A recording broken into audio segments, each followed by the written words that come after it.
I have a son to raise, I have tax to pay, and I have a live to live. I have a son to raise, I have tax to pay, and I have a live to live. I have a son to raise, I have tax to pay, and I have a live to live. And still, the Undisputed African Fighting Podcast champion of the world, ladies and gentlemen, welcome back to Fighting with Friends. It's One Fight Night 34. It's taking place it's actually just started a few seconds ago. With me today, reigning defending Undisputed Big Champion, world chief analyst, called Brother Guy. What's up, everybody? Good morning, good evening, good welcome. 80, how's it going, bro? All good, bro. It is 3 a.m. in Cape Town, so as good as can be. Having woken up just a few minutes ago, ladies and gentlemen, but we all powered this morning by Black Java. There we go. I see Nick Atkin just shared our story. Gotta love it. Gotta love it. Love that. Good start to the morning. Great card ahead. Let us know where you guys are watching from. Looking forward to seeing all the regulars in the chat again today. Yeah, looking forward. I want to apologize for yesterday's ending to our live stream. I couldn't get to do that formally. Just that internet cut me out completely. Couldn't close the stream. But big thanks to everyone that did tune in. Sorry, Eddie, I just had to take that moment there. Yeah, no worries, bro. No worries. I just also wanted to say the same thing. Just thanks to everyone that tuned in. I just came back and I saw the chat was popped off. That was going yesterday. See, but we are on the 8th fight card here. Should be a short night in the office. Let's see if George Jarvis is gonna. We're already up to 4 likes. Let's see if George Jarvis is gonna get it done the way he says he's going to. Down 3 knockdown. Will be insane. He does it within 3 rounds. If he does it at all, yeah, it'd be mad. I mean, he's all hype here, right? He's like pumped up for this. What is this dude's name? Doug Mulligan. He was working yesterday. Just 9 hours ago, he was on the other fight card. What was that? He was on Friday Fights 118. That's mad. Funny.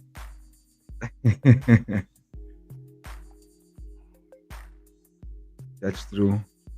Opening bout is gonna be good. Shamil Adukov taking on Alice Badr Barboza. I think the Shamil Adukov, I don't know if I'm wrong here, but I think he must wait. I can't remember.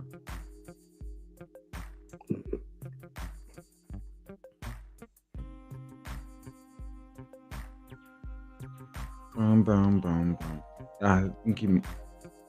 Oh. Menchikov. I don't know if George Jarvis is ready for this heat, bro. Suriname. But he said that. Right? He said Regian only had 8 weeks to train for a fight. Who said that? George Jarvis. He said that Eersel only had 8 weeks to train. For a fight, yeah, for Muay Thai. That's fine. He was like, I'm doing Muay Thai my whole life. He can't just do an 8-week training camp and beat me. But it's not like Eersel was. This is his first time doing Muay Thai. You know what I mean? He's the champion. Yeah. So. But he hasn't fought Muay Thai in a while, man. It's true. That's the only thing. Let's see the difference.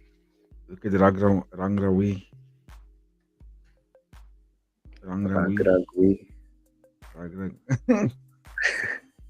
They must have a rematch.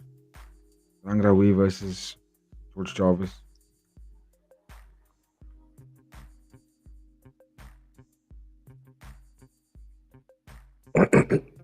Assouik.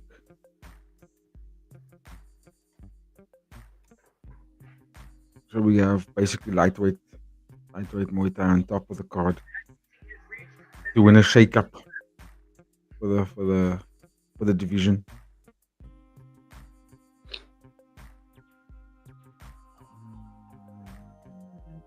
What's up, chat? We got 5-6 people in the chat. What's happening? What's happening? Pablo and Ukam again. The boys. The boys, yeah. Stayed for the boys.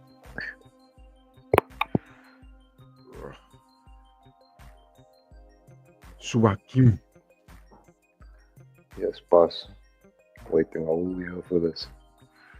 For this monster to fight. I was watching Suakim highlights yesterday. He's got good. He's got good. He does get hit a lot, though. The The title run starts today, bro. But I think his loss, like his streak that he's gone on, he showed some signs of leveling up since being the fighter that used to get punched a lot. You know what I mean?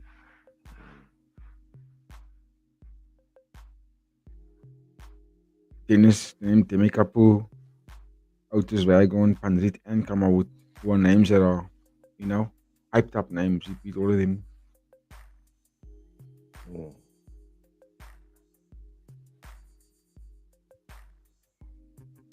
So I took stock in that in those fights, and I was like, oh, especially the fight now, for example, against Otis. Otis is also fighting bantamweight, right? When they fought each other that time, Suakim wasn't 100% into the division. You were still coming up, you know what I'm saying? So he fought someone that's heavier than him, bigger than him, taller than him. Ragon is not bantamweight. And Suakim took him to school, bro. Yeah, bro. Took on a bigger man and beat him. Yeah, he's just such a killer, though, bro. He's got such a killer instinct. Yeah. What gym does he come from? Sojo. Who fought from that gym yesterday? That was also fighting really good. But anyway, he's top class. I like the way he's fighting now. It's clearly levels above what he was before. Okay, Barboza. Let's see. He must call out another shot for a title if he gets the job done, yeah. He looks trippy. He looks what? He looks trippy. Like, I don't know. Trippy. He looks like he was manufactured. What? That's kind of bad. Looks like one of those Universal Soldier ones, Kappa. That's kind of funny. It's made in a lab. Made in a lab, Sinjay. He's still very young. The perfect fighter. He beat Alif. This is Mehdi. Yes, let's go, Mehdi. There's the other coaches sitting. Is that Mehdi with a cap on? No, that's the hydration guy. Mehdi is the one who's taking his hand now. It looks like Fabregas. Mehdi Astut. Yeah, that dude. Okay. The guy with the cap is the dude that does the weight and hydration for all the fighters, or for a lot of them.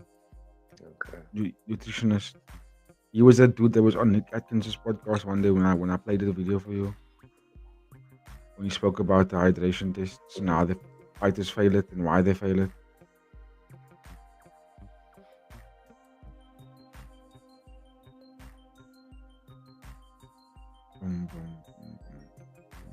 Talking to Tetsuya yesterday, and he was also saying that they should just let go of the hydration test. It's stupid.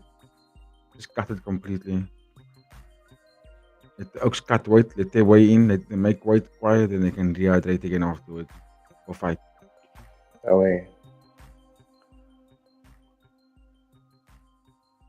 Don't need it. I know it's trying to prevent cheating, but they cheat anyway, so just. Yeah, and then you end up having fights at catch weights all the time. Exactly. It's not fair anyway. Because that's what DDP all was saying is that there's no hydration in UFC, right? So but you're all weighing on the same weight, and then you do the hydration, which essentially still makes it a catch weight fight because after hydration, fighters don't really come in the same weight when they fight on fight night. Someone's always going to be 5 or 10 pounds over than the other one. So by the virtue of that ending or that landing, that means you're still fighting catch weight. So just do the same thing, let them weigh in, sanction the weigh in, boom, okay, same weight. Why? You guys made the fight weight limit. Then afterwards, you can still do your catch weight cut again because you're gonna dehydrate, and someone's gonna be heavier than the other one. Yeah, it always happens. At least that way, no one can argue because when it came to weigh-ins, both guys and ladies weighed in. You know what I'm saying? Then you can't cry afterwards because you both made the weight. So now the other one puts some more weight afterwards. That's hearties. You must do a better job at rehydrating yourself then. Yeah. Abdukov looks very thin here, bro. He does, eh? Look at his arms, bro. Sticks. But he's taller. He's got length.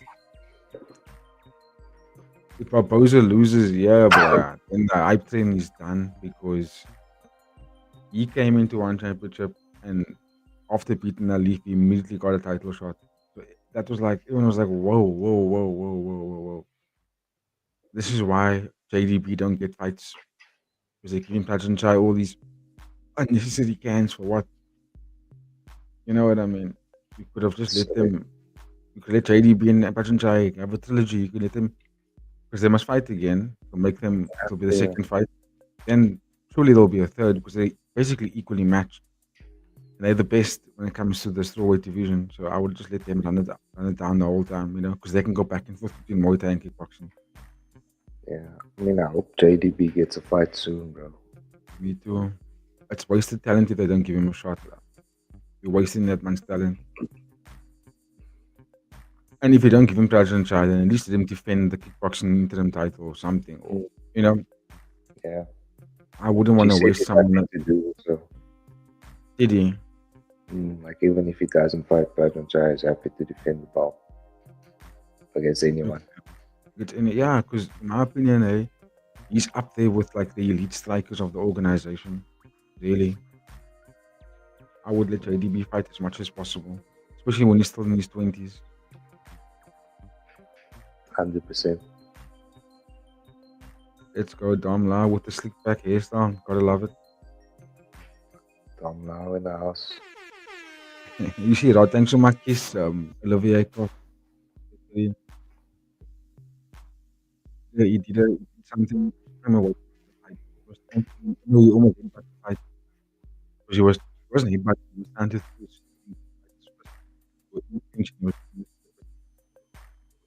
The audio is dipping a bit, bro. Oh, sorry. Because I'm away from the microphone. No, that thing was basically like throwing his head into his opponent's fists the whole time while they were in the clinch. And then the referee had stopped him and said, "No, you can't use your head." So he's like, "Oh, I'm sorry."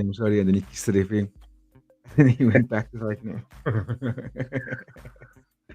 I got it right thing. You're a gangster, bro. It was his birthday the other day. Was it? Oh yeah, he turned 28 now. Yeah, and then it was Takeuchi's birthday also. Do you think Rodang is gonna have brain damage? Yo, that's a good question. He doesn't get punched that much. Now that I think about it. Round one. Yeah, Shamil does look very thin, eh? Oh, you nuts. Oh. But he's significantly taller than Barboza. Yeah. Okay, let's see. Let's see what the boys are up to. Let's go. Let's go. Immediately, Barboza. Take the front foot. He's got the power. Let's see if we can get in. Yo. Hard cough. That was heavy. Check the calf kicks.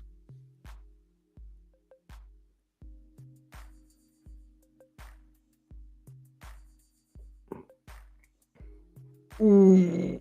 Oh. The hard calf kick landed there for Barboza. Walking him down. Yeah. Oof. Oh, big deep. Massive front kick to the face there. Barboza eats it like a champ. Yo, he took it. I eat that shot, bro. Yo, he took it, bro. Just continue to walk him down. And it was a hard deep, bro. It wasn't like he bounced off that hook, bro. Dude, it was like a wrestling move. Yo. I do coffee so when heavy spinning attacks, yeah, nah, I don't like that. Fight will take. Gotta see a replay of that of that front kick, bro. That was crazy. Clean. Clean. Bounced like off the ropes and into it. Barbosa's doing the right stuff. High guard, get into the void. Let those fists go. Oh, spinning back fist blocked.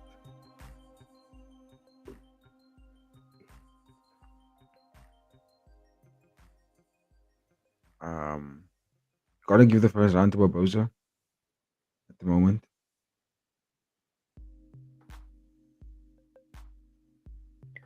Alyshov shouldn't spin so much. It's such a risk.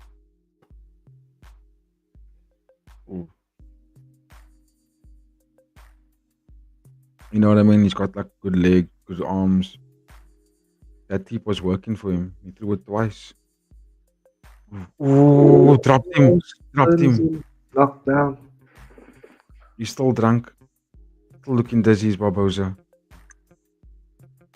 He dropped his guard in the last second and got caught there. Spinning attack, bro. With the spinning attack. As I said, I don't like it. No, but I mean, you should do it, but not so much. I agree. He's spamming it, bro. He's throwing it the whole time. It just that one moment where because it wasn't really landing the whole time, and then Barbosa put his guard down. Boom. Yeah.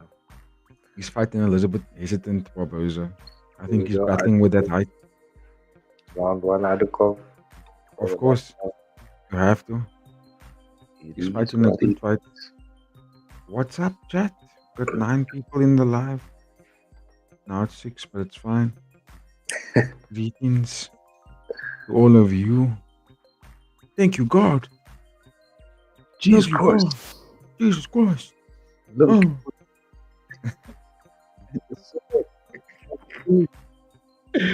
Legend. That's Mike. What's his name? Mike. Serving Mike. Oh, he's cock funny.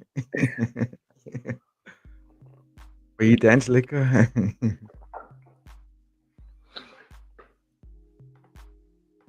Round 2. Round 2 is underway, ladies and gentlemen. Finish him done. Look so cool. Alyshov up 1 round here. Yep. Barbosa has to get uglier. He is trying, you can see. Oh, that knee. Oh, the combination from Alyshov. Nah, Alyshov. Let's go. Speed. Yeah. Oh, there you got the crack there. It's making him pay now when he gets inside.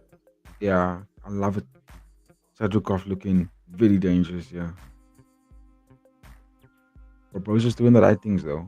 Getting tight, getting close. Same game plan as the first round. Yeah. You could say he was winning that round before the knockdown. He was, and then he got caught. And then he couldn't really come back from it. Even now, like, he's doing the right things. The pressure's there. You know, look, they're getting in tight and cracking him. It's the right thing to do. But it's not Alyshov. What is it? Alyshov. Yo, he's dangerous, bro. Look there. Even when he's going backwards, look at that spinning back. Oh, double spinning back. Spamming it. He's looking good going backwards.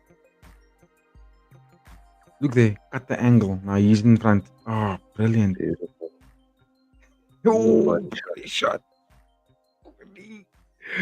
Styling on him. Yo, it was a mad combination. Must say, he throws it back. That spinning back kick with good speed. Oh, and accuracy. Lightning, bro. Does that to me, my wind is gone.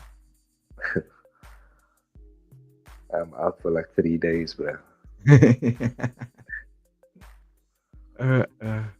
Coughing up blood and shit. Yeah. That was in his chops. Only intestines is on the floor. Oh my word, last week when Tyler woke up now after our UFC stream, and she was like, yo, a whole long conversation about beans. The first thing she told me, it's like, you have no idea how stoned you sound. I was like, but she said she's good. Yeah. Oh, here we go. Let's go. We're also going to work. Let's go, Barbosa. Show them why. Sadikov slowing down just a little bit, but still very dangerous. He's looking to get a knockdown back, is Barbosa. He needs it.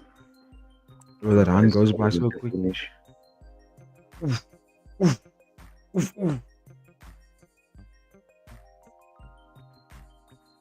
Yo, that knee, that stepping knees, money. Oh, I took off. He lost that round, in my opinion. Who? Took off. 2 seconds, 1-1, yeah. Fucking the spinning back kick they landed twice in the beginning of the round. He was on the back foot again, and Barbosa started taking it to him hard, and then he shot in the body. Okay. All the highlights of him on the back. Great combination, though. That's all around fighting reaction. You know what I mean? Like, everything that he was throwing was coming out of defensive positions. But still very tight. You can make an argument for Adikov to win that round as well. Yeah, I would say so. I think Barbosa needs a finish here. Yeah. He needs to get knockout here, or even like a very significant knockdown to like really change it. But I think Adikov's gonna dance. He's gonna skate away from damage, yeah. Stay safe. Stay safe. Don't take He's damage. got the reach, so he can just. Oh. But this is what he can't allow. Is this You mustn't stay here, yeah. corners like this. You mustn't go backwards, yeah, you're right. You must step away. And he's got such good footwork. I don't know why he's going backwards. That's it, yeah. Pop that jab out. Mm. Just work off that jab. You know what? Oh, elbow. Because you know what Barbosa's trying to do. I like that knee that he throws. It's actually very good. Oh, another elbow. It's a good weapon. He's cut. Oh no, he's not cut. Barbosa going to work here. He's fighting like a man who knows he's down on the scorecards. Absolutely. He's like chasing this guy. He's chasing Adukov around the cage. I'm in the ring. Oh, hard body shot. Barbosa should have dug to the body early. Kept on going for the head. And fighting someone that's taller and that has better footwork. Oh, that body shot hurt him. Barbosa going to work here. That body shot hurt him, matey. Oh, again, you see. Oh. That body shot hurt him. Barbosa. Body shot knocked out. Oh, that body shot hurt him hard, eh? He almost missed the 8 count. Let's go, let's go. Barbosa looking for the kill here. You see, he's fighting from defensive positions. That's why he's not a lot of power. Now it's 1-1, bruh. Oh, and Barbosa's knockdown was more devastating. 2 knockdowns. Another knockdown.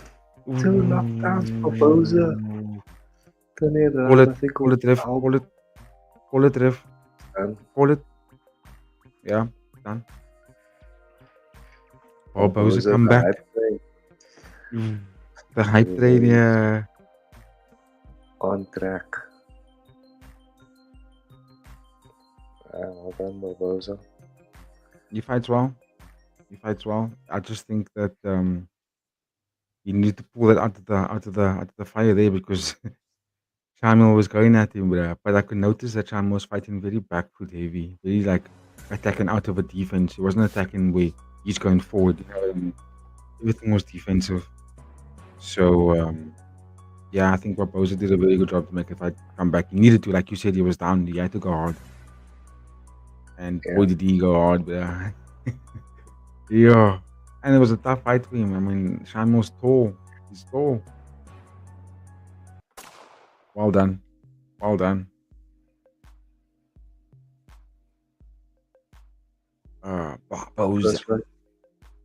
Good first fight. That was round 2 finish, no? Round 3. That was round 3, yeah. Round 3 finish. Oh, mad. That's the body. And I was saying the whole time now, I wish he should have gone to the body though, to weigh him down and not head on. And then he throw a body shot. Body shot Perfect. hurts him.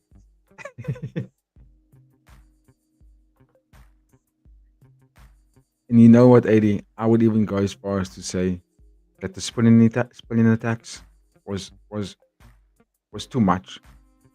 It was depleting the gas tank of Shamil. You know what I mean? Yeah, I think you could definitely make that argument.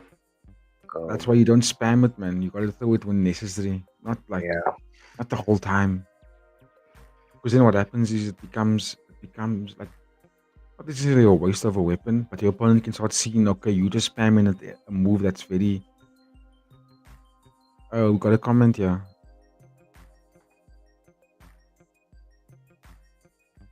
Anonymous Poetan.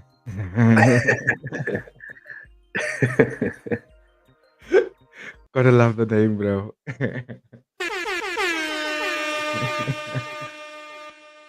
Shout out to you, Anonymous Proton. It was over since the first time he got dropped. I don't know why. Let it continue. Yeah. Yeah. It's true, bro. Because you could see that Shamil Adrukov, when he got knocked down the first time, kind of didn't want to make that 8 count. It looked like he was basically going to get counted out.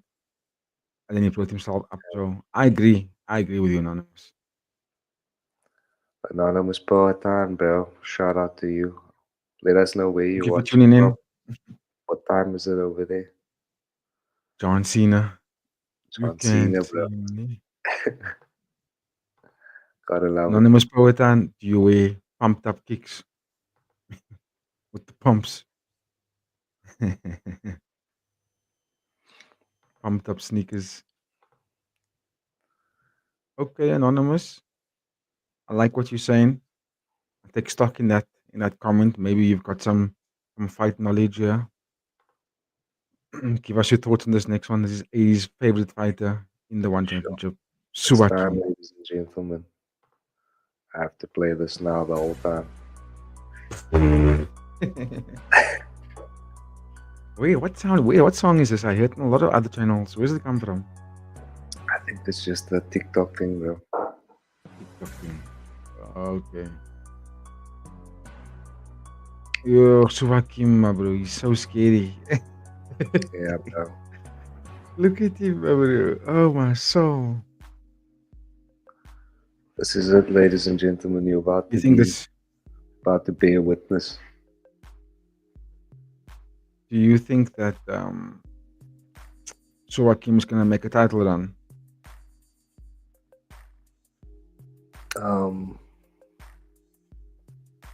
I think you could definitely make it into top 5, but I'm not convinced by the title run. But if he gets the job done here today, bro, we'll see. Because he hasn't fought at bantamweight yet, so it'll be interesting to see how he looks here.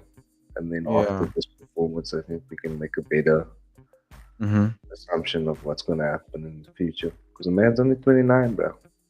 Yeah, no? Thought he was a little bit older, but I was wrong. I'm a fan. I'm a big fan. Yeah, let us know in the chat. Is Suakim gonna make a title run? I'll put that in the chat. I wonder if this fight got a little bit too early for Pablo then, because he's very consistent when it comes to the Friday fight cards.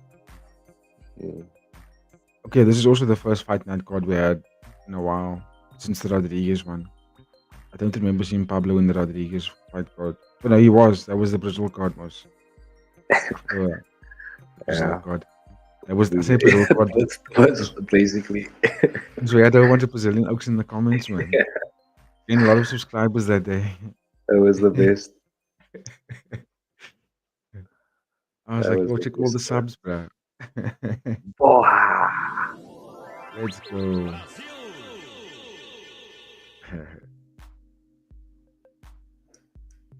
And we're also over 1,300 subscribers. Shout out to that.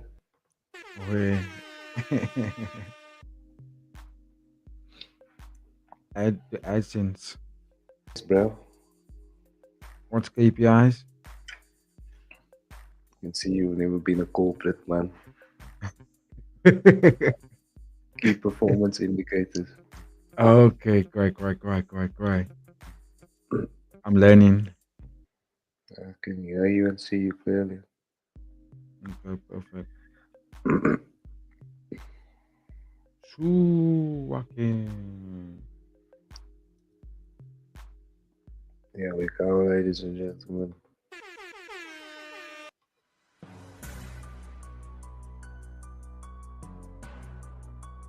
Okay, I'm back. There should be Suakim's intro song actually. It's coming to beat someone's ass.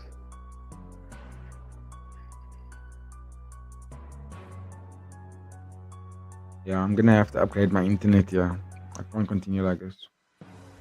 You said that like you were gonna do it now. Yo, I wish.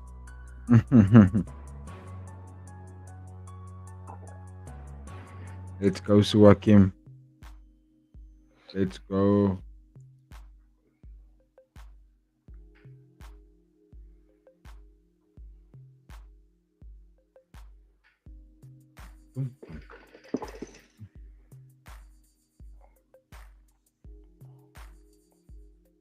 I saw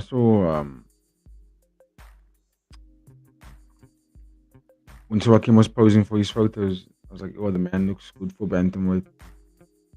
Happy to come up.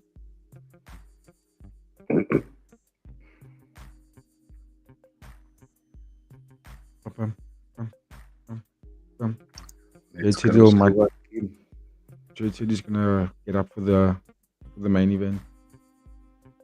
Okay, vibes. Please awake.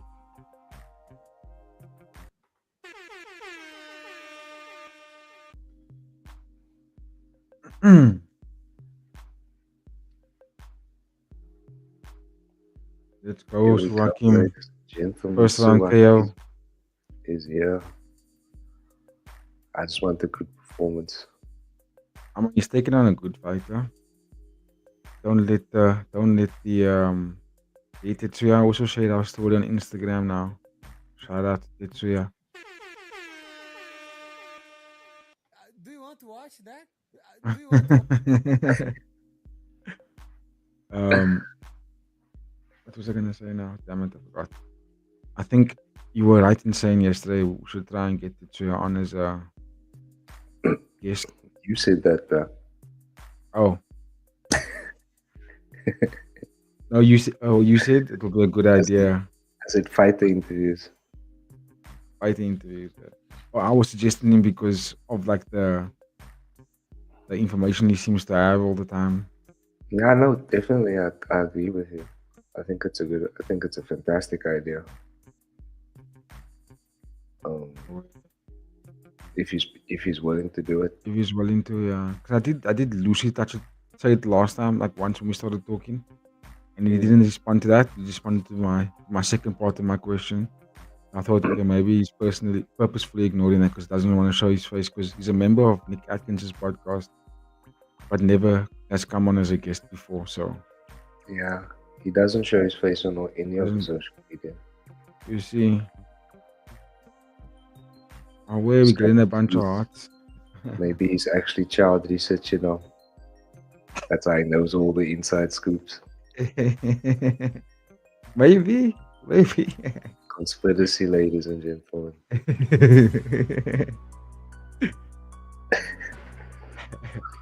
Here we go, round 1. Let's go. I almost said round 3. Fight hasn't even started yet, and I'm saying round 3. Okay, here we go. Suakim must be patient here because he's fighting in a very kickboxing heavy style. Psych. Ooh. That was fast. Let's go, Suakim. You got this, bruh. He's just gonna be kickboxing heavy. There, Suakim almost clipped him.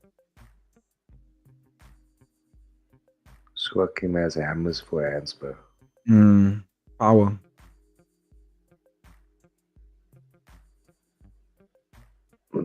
One of the very few Thai fighters that fights with a beard. Ronan. Who's that? He's a Ronin. Oh, okay. Got you. Ooh, they're swinging. Oh. Suakim is gonna struggle with the height. A lot of the bantamweight guys got reach on him. But let's go. Otis Vagon's bigger than this round. You beat him.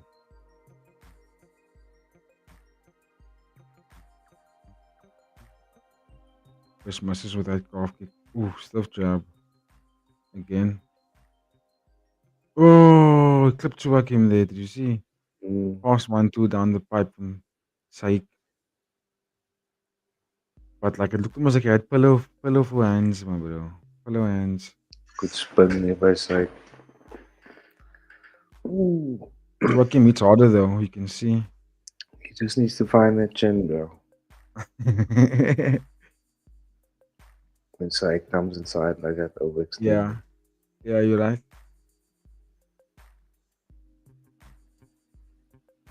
Ooh, Suakim with the left.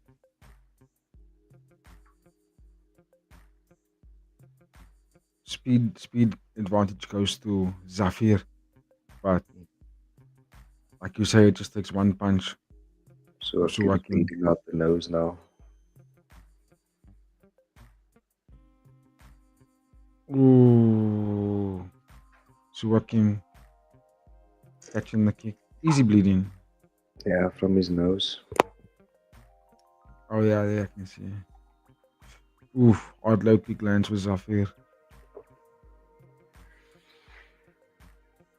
Anonymous Poetan saying no if he loses this fight.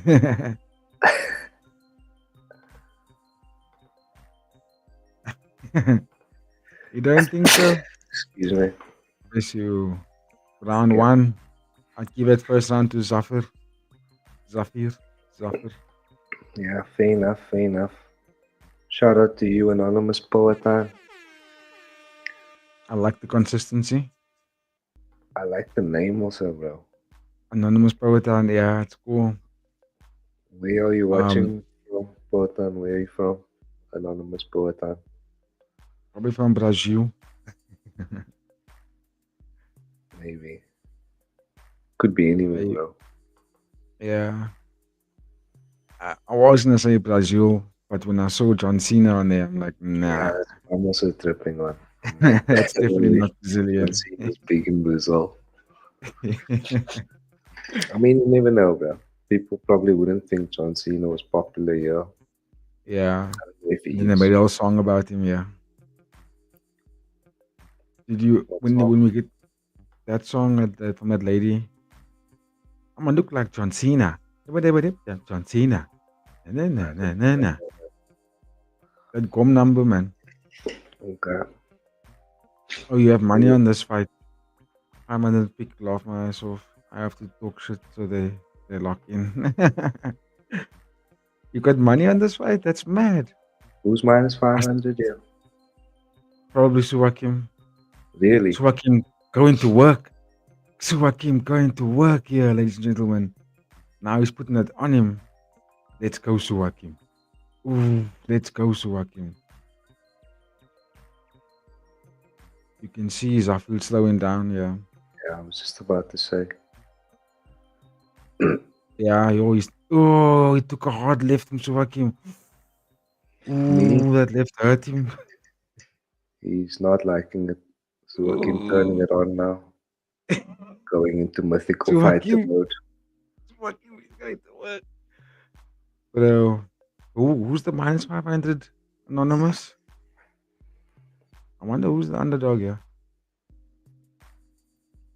Zafir is not minus 500 would be absolutely insane, bro.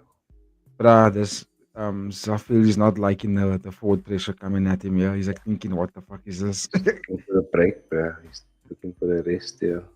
He's like, oh, it left straight from Suakim. He's dangerous.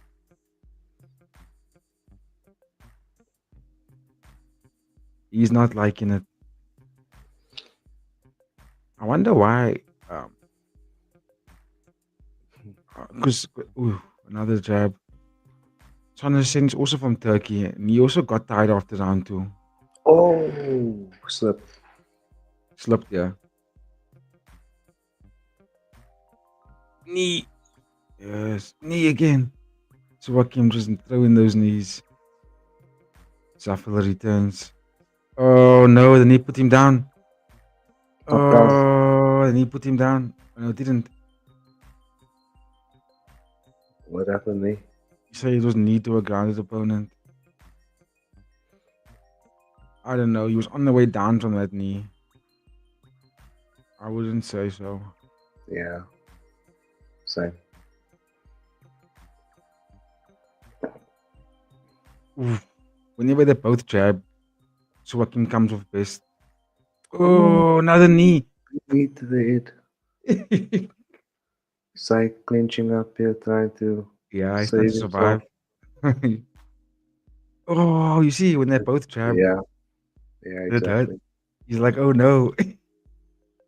So I can sprinting at this Oh, Zafir looks tired. He's falling over a lot. It's gonna be a difficult third round for Zafir. Yeah, he's gonna struggle. He keeps collapsing. What have you got for us, anonymous Powhatan? So I came back at minus 330, bro. Wow. That would have been a liquor bet. That would have been a fantastic bet to make. That would have been a liquor bet to make. Hope you get that money, bro. I mean, it's 1-1. I would say so, yeah. And Suakim looks to be coming on stronger. I think your money's quite safe, Powhatan. True that. Looking good. Looking good. Nicely done, bro. Thanks for the chat. See, he already did again. The knee was when he was going down. He wasn't grounded. Ooh, elbow. Oh my gosh. Anonymous Powhatan again. How are you guys doing today? Happy National Beer Day. Yo, shout out. I didn't even know.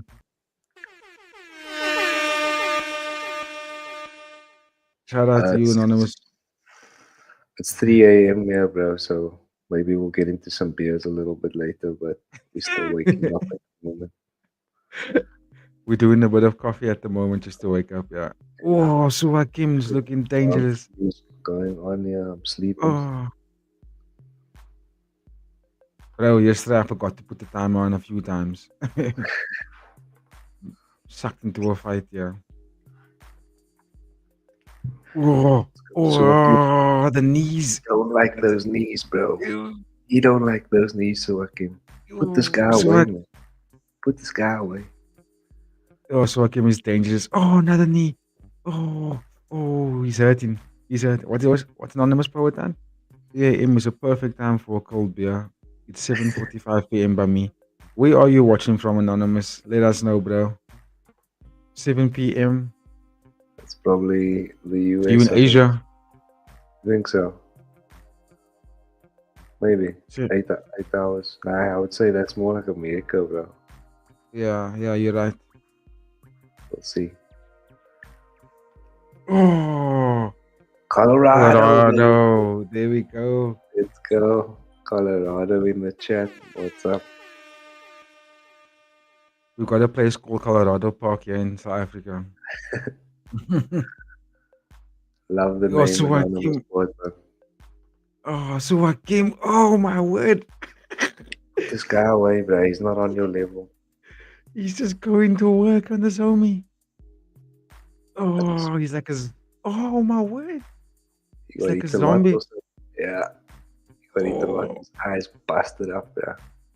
But he's landing damaging shots. Up as nails, bro. Come on, Suakim. Put this guy away, man. Put this guy away. He can't finish with you, bro. Yeah, he doesn't want to. He keeps falling over, my bro. What is this? Give him a yellow card for this. Diving. He's diving. Oh, Suakim. Looking for the kill shot. Super game, bro. Hands down. Oh, another knee. Oh, another knee. Oh, another knee. The damaging shots. Body kick. Man. Give him more knees to the body, Suakim. Break him. Break him. Oh, he's Break him. folding. Break him. He's folding, ref. Break him.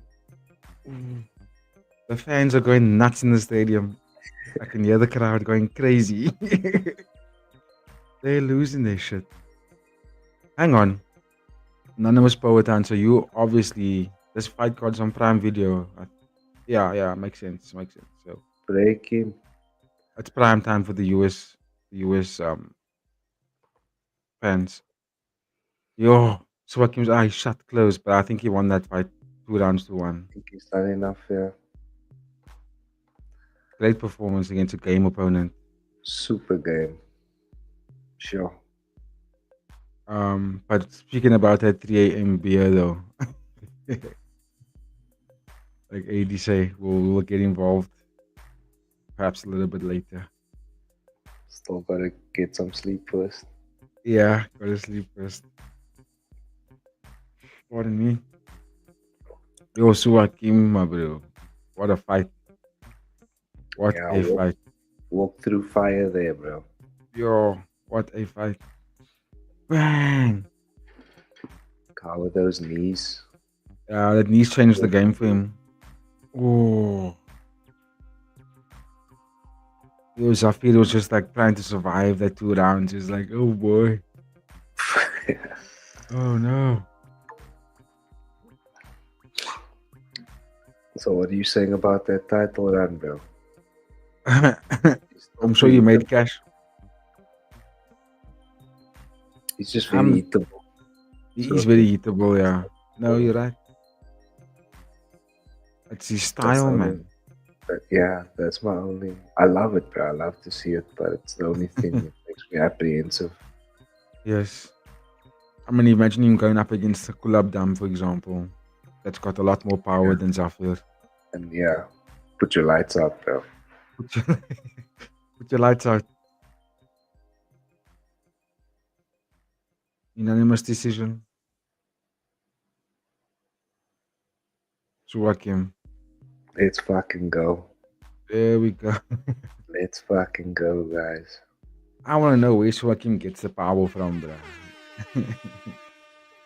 He's got these short arms.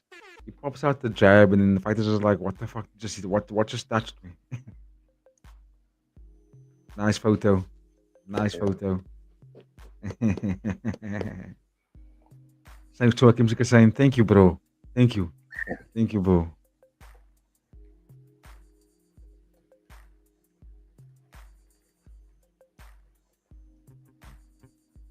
There we go. It is the Immortal Regian Eersel. Let's go. I wouldn't mind getting that t-shirt. That's a dope t-shirt. Suriname. I'm just happy he made weight. G-Unit.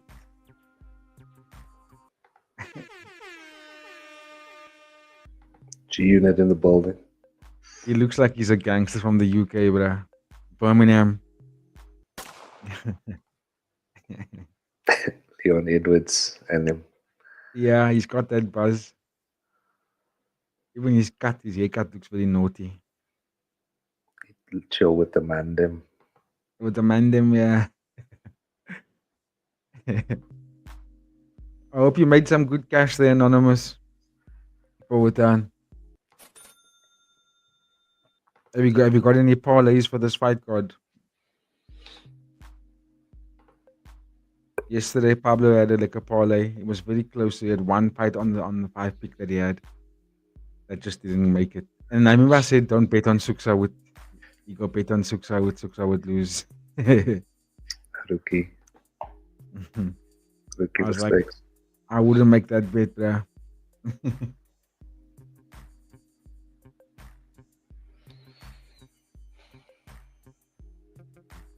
Even for this card, I'm just thinking about like safe money. Yeah, I would probably have gone with, like you said, like Suakim was safe money in my opinion. Garry Tonon, Barboza, I thought was gonna win this fight for sure. And then going up the card, if you look at the rest of the fight card, I wouldn't make the bet on the Jeremy Pacatiw fight. I wouldn't bet on the heavies either. It's just too risky. Garry Tonon for sure. And then Regian Eersel. I'll skip past Rungrawee and Youssef Assouik. Yeah. If I must give an opinion on that one, I obviously want Rungrawee to win. But Assouik is tall and he uses that reach in a way that it's very much advantageous to him. You know what I mean? He's a tough guy to land on. He's a tough guy to get at him. And I think he's the tallest lightweight at the moment in the organization.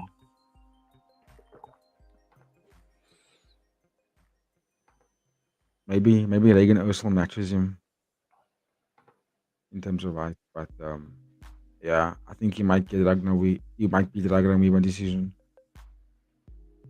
What have you got there, Anonymous? I have money on the next 2 fights. Mad.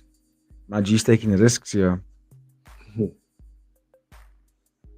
Kang G1 and Ryugo Takeuchi. This is going to be a striking warfare between these guys. All out striking battle. And then Jeremy. So who you got? You got Jeremy and probably Kang.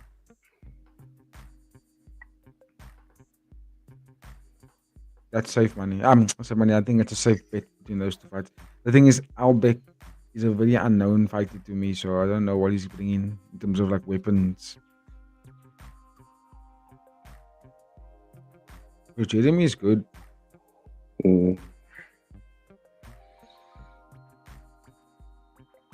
Destructive knockouts.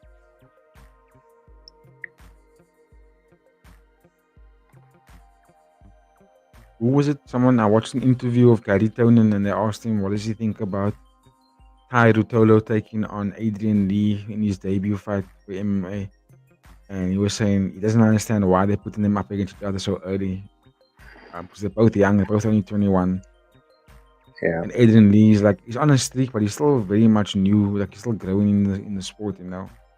So he said in that fight, if it goes to the ground, which is very likely, then he's got Tai Rutolo just strangling him. They don't use the same business model. They don't build their stars. They don't actually. They just let the fist do the talking. Yeah. You gotta earn it.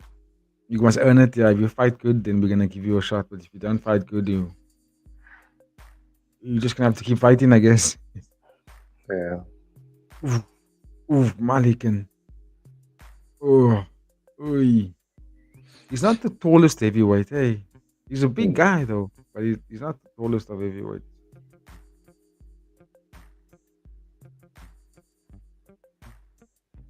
Malikan versus Pavlovich.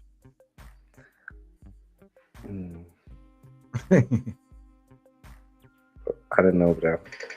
Probably Malikan.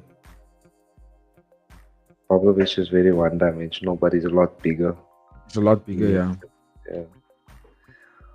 I saw that bro that beat Grishenko at Abu Dhabi. Yes, but they. His name. Yeah, he got released. They cut him. What? Yeah, he was the number 13, right? And then he won, and then he got cut. What the fuck? He just was it open? Nah, he just fought. They didn't renew his contract, bro. Yo, UFC, doing dirty, my bro. A ranked fighter, bro. They just don't renew his contract. But that just speaks to the state of the heavyweight division. Yo, that is madness. That's a madness.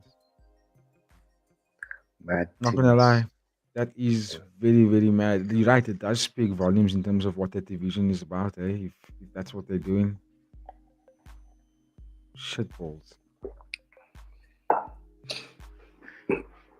Okay, Kang G1 taking on Ryugo.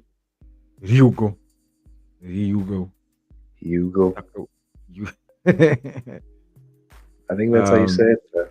Hugo.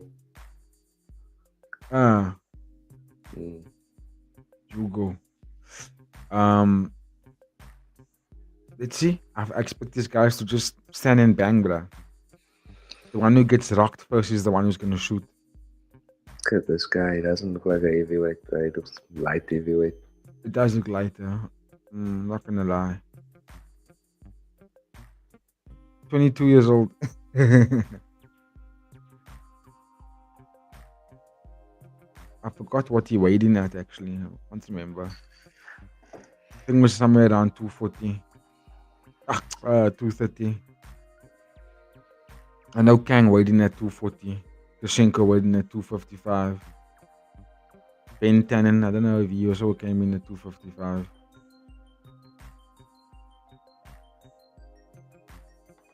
He does look a little bit small, for heavyweight.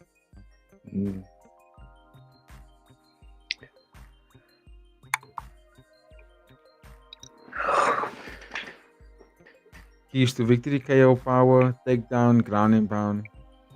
They're gonna stand, bruh. Those guys are not gonna wrestle. The heavyweights know that wrestling is too tiring. I can't let you get close. Yeah. Unless you have like just a good dominant wrestler. Like a John Jones or a Chicha. Chelton Almeida. Chelton Almeida is a very good example actually. Anonymous Powhatan, I need one to win this fight. I mean, I need one he's to the favorite. win. I think he's the favorite.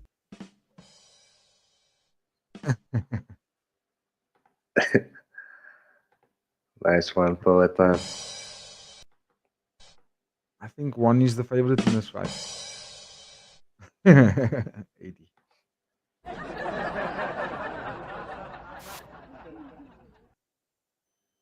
Let's go.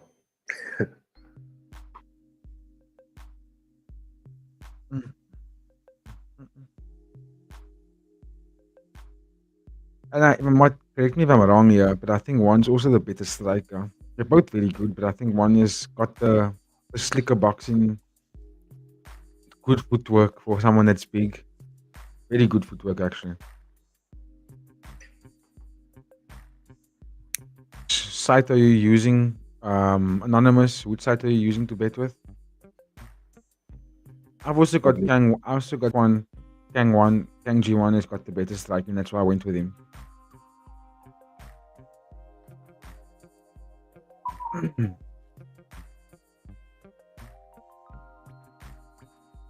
He's smoother. Smooth.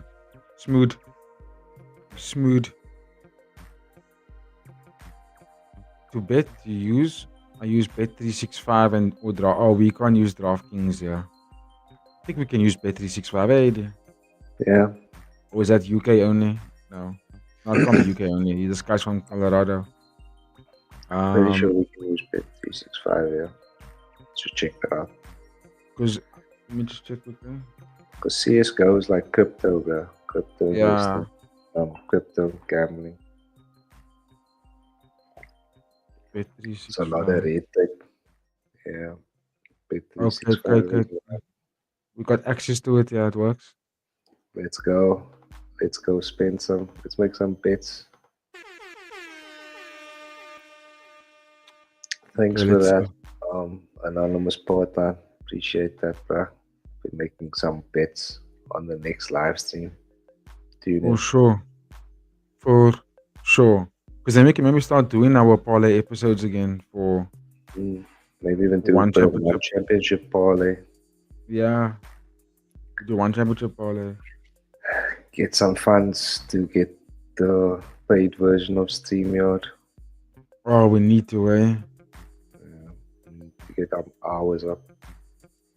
Because I'm completely blown on hours after this weekend. Yeah, I will take control. Okay, cool. I see the odds here.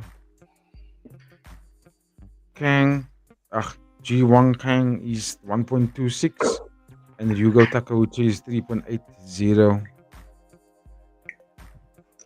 And then the fight that Anonymous Powhatan's betting on with Jeremy Pacatiw is 2.45. He's the underdog actually. Yo, mad.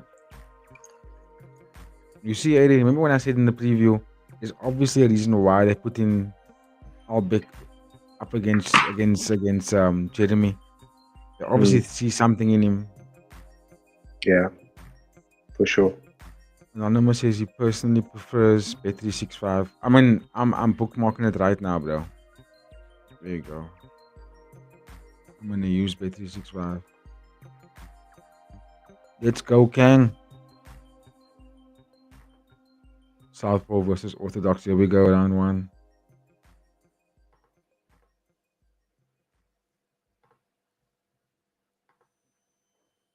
Takeuchi looks like the taller fighter.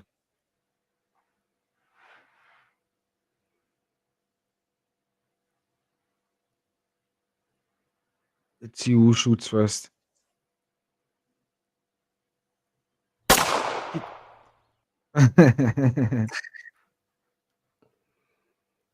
Ooh, straight left down the pipe.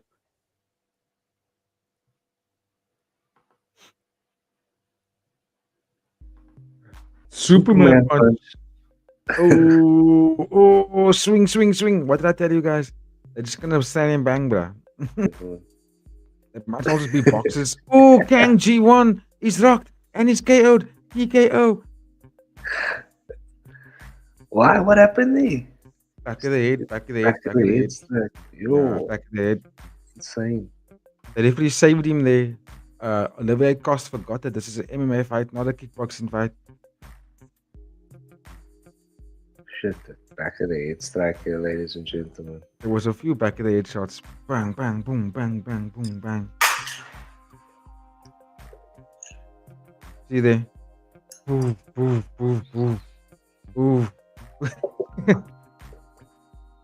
Jail. The head shot. His head's probably dizzy. They both were rocked there for a second. No, it was bro trying to take years out of my boy's life.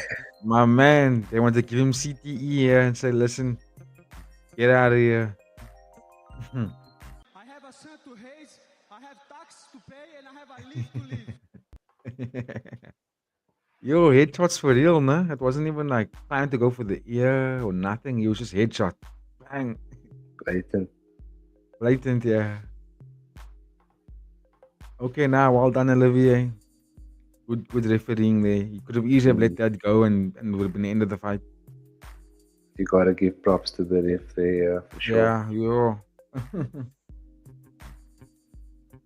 I thought he forgot. I thought he was maybe confused between MMA and kickboxing rules.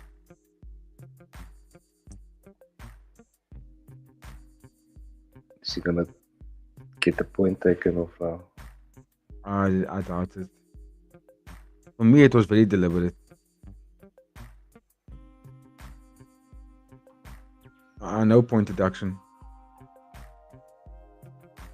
He's just making them aware. Here we go. Fight is almost back underway. Let's go. Yo, but the danger that they both face when they start swinging, bruh, it's like, yeah, someone's going out here. Yeah, for sure. Oh, it's scary to watch sometimes. The heavyweight guy starts swinging. Oh, Kang is out. He's out. No, he's not out. He's still out. He's gonna be out soon. He's out. That's it, ref. It's over. The underdog wins. You go, Takeuchi. He almost hit his coach. Did you see that? He almost hit his coach. He's hyped. Unlucky, anonymous. Forward down. The parlay is dead.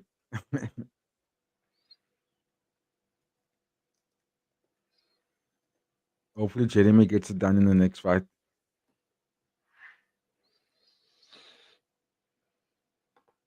Ben Tynan is also the underdog. Garry Tonon is the underdog. Youssef Assouik is the underdog in his fight. And then Regian Eersel is the overwhelming underdog, bro. Shoo. Regian Eersel? Yeah, he's 1.31 to George Jarvis at 3.35. Oh, so he's the favorite then? Oh. No, he's the favorite. Yeah, he's the favorite. Yeah. So Rungrawee is the underdog actually. Sorry, not Youssef Assouik. I'm gonna go do some gardening backstage, bro. Oh, wait.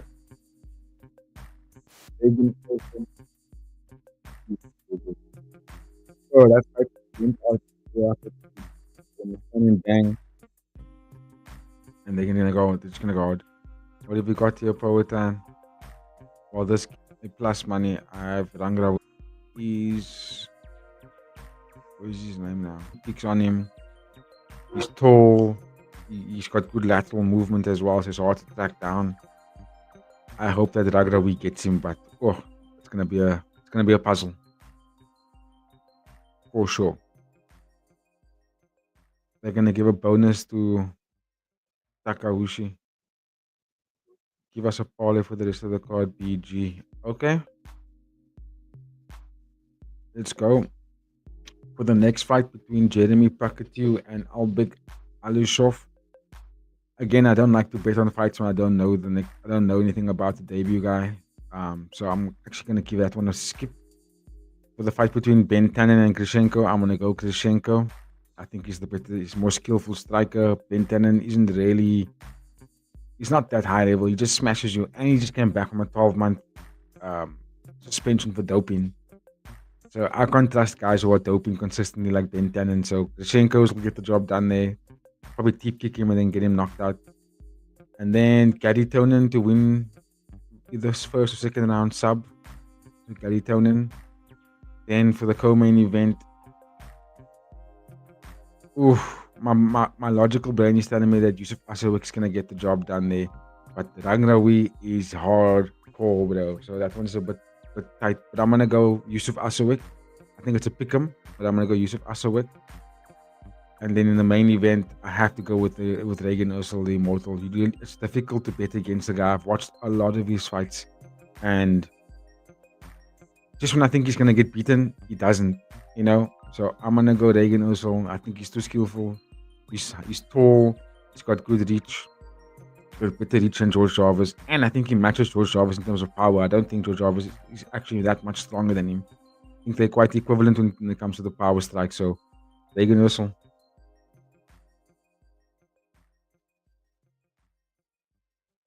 Oh, we got another comment here.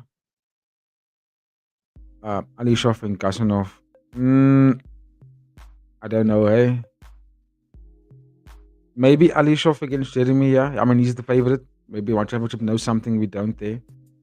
But I won't go Gasanov either. Even though he's got momentum and stuff. Garry Tonon bullied him in their first fight. I think he'll do the same thing, yeah.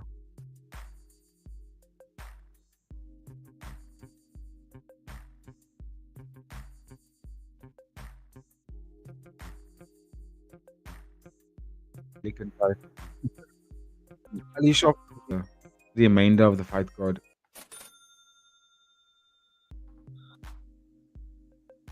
Oh,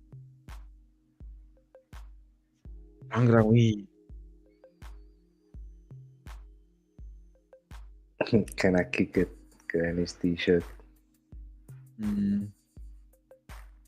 Gotta cop that, bro. That's a good Youssef Assouik looking like a Persian prince here.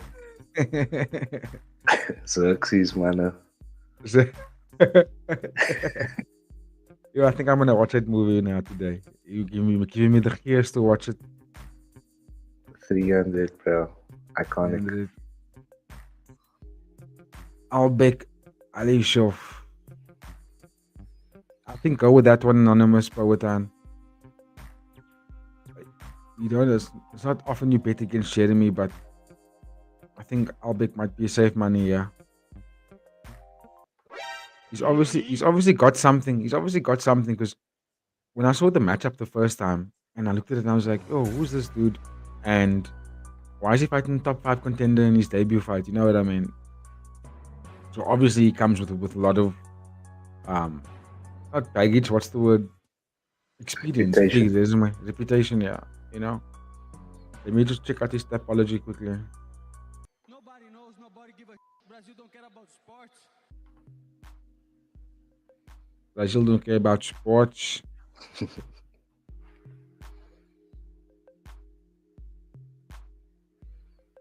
I wonder if Manny Moicano is gonna fight again soon. So Albek Alyshov is currently 8-0 in his professional MMA career. He's got actually 5 amateur bouts that he won. All fights he won. 3 by decision, 1 by sub. Then in his professional career, 8 wins. 1, 2, 3, 4, 5, 6, 7. 7 finishes, 1 decision win. 1, 2, 3, 4, 5, 6 submissions. 1 TKO. And then my guy's a serial finisher. He's undefeated as well. So I would say go with Albek. Go with Albek. What's the play? There we go. You want to bring that parlay back up there on the screen? Yep, there we go. Grishenko, Tonon, Assouik, and Eersel is my opinion. That's the money to go with. And for this next fight, if you want to add it in there, you can add in Albek. Let's go. To complete it.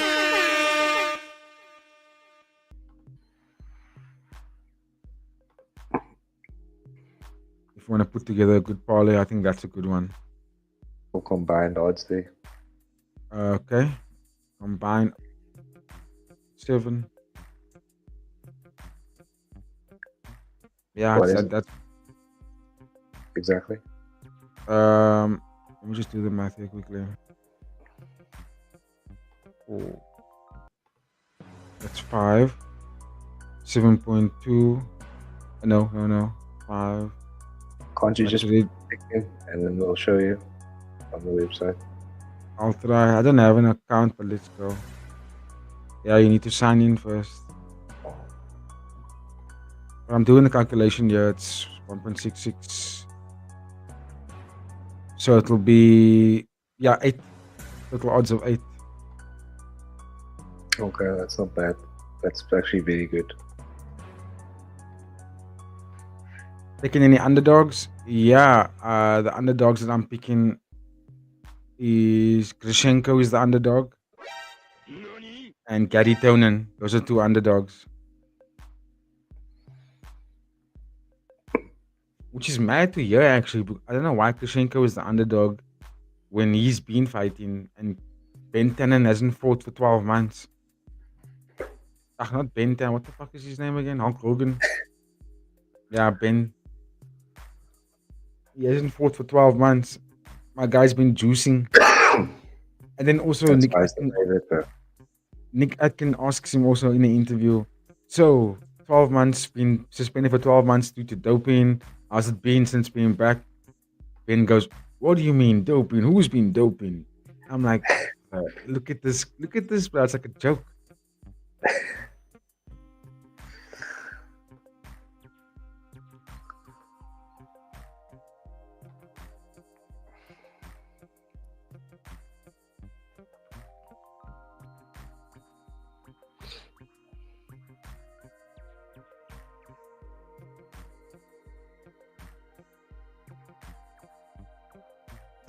Fighters are making their way to the ring now, ladies and gentlemen.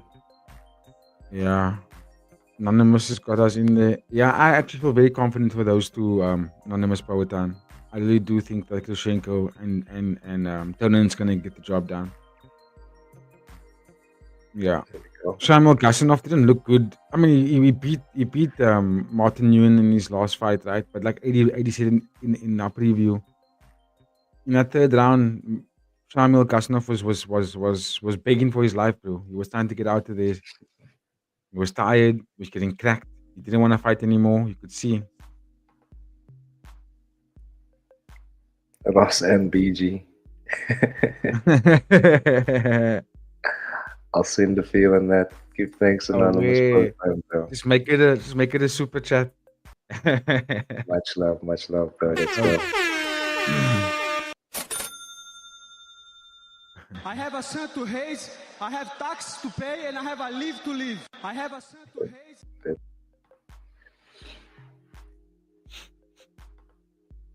Let's go.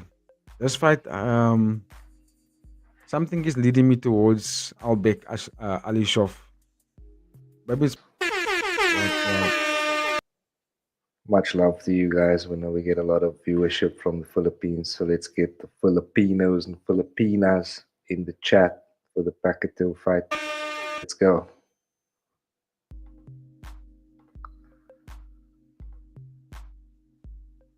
What have we got here?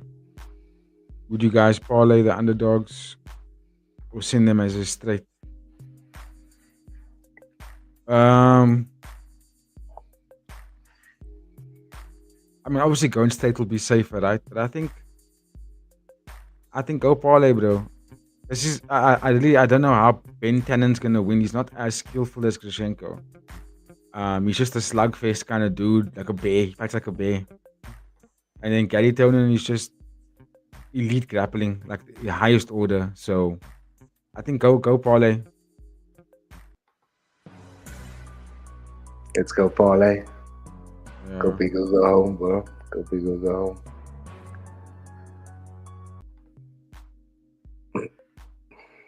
Whose fight is after this one? Oh, it's the Ben Tannen. Oh. There it is, yeah. But yeah, thanks again for all the chats, Poetan, Anonymous Poetan. Give thanks, bro. Appreciate the interaction. Hope we can get you paid tonight, bro. Let's go.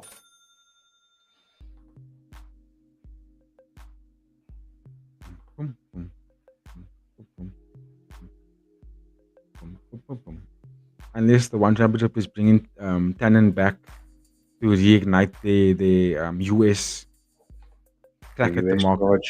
Yeah, possibly.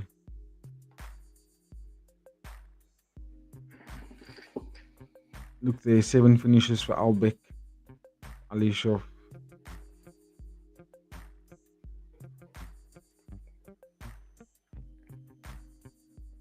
I can't wait to get back into bed after this.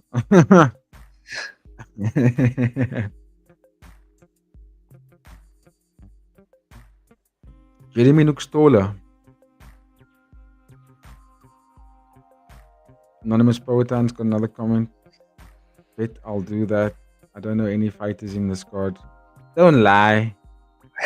You were then betting so convincingly earlier, and you had some good takes also.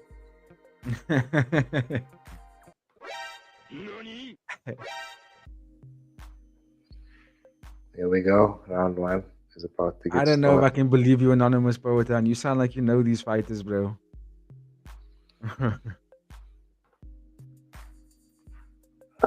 Round 1. Yo, the stadium is empty. Is it? Yeah, there's no one with their lights. Barely anybody. You see, the primetime US cards don't work out in the favor of Thailand. You're immediately on a takedown, gets from That's a time immediately. He's looking dangerous here. Nasty, Early. bro. Nasty knees, yeah. Yo, Pacatiw got taken down easy. That's not a good sign.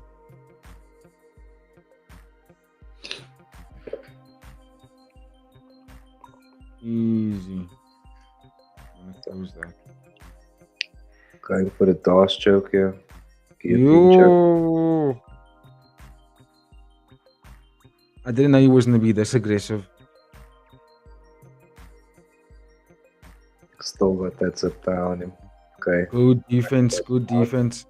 Oh no. Full mount. Oh no. Oh no. Guillotine choke locked in. Full mount. Guillotine choke attempt here. I don't know if by it's gonna work. Doesn't look is he like gonna he get has the leverage. Pacatiw might get out here. Alibek might gas himself out also. Good defense from Jeremy at the moment. Yeah, he had to let go of that choke. Full mount. 1-1 actually sold my parlay. Looks like Alyshov has it in the bag. Yeah, he's looking good here, bro. He Alyshov looks strong. very aggressive here. Strong. You see, Anonymous Proton with that heavyweight fight, right? It was a high risk for either guy because I knew they were just gonna stand and bang. That's also why I didn't give a pick in the preview about it because I just thought it's gonna be a fight where they're just gonna strike in heavyweight. As we know of watching all these MMA fights, is when they stand and bang in heavyweight, anyone can knock anybody out. That's the reality there. Alyshov controlling Pacatiw very easily. He seems to be the superior grappler. Very top heavy here.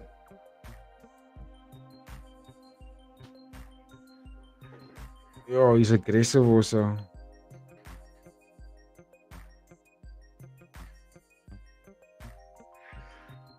I would say almost 10-8 in this fight because the takedown was early. And like he just stayed on top and was working.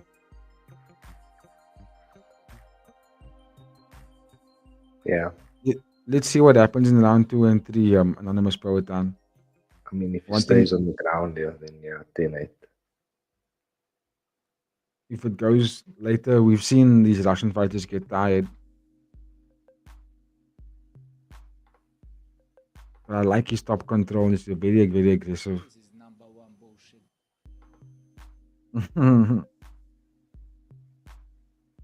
He's not a Mirab.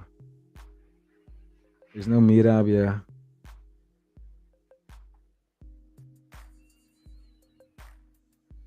Jeremy doing a good job instead. Oh, hard elbow. Ooh.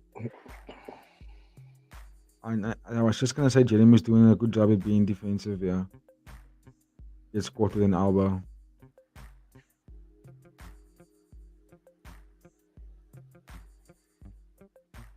What is happening with the legs?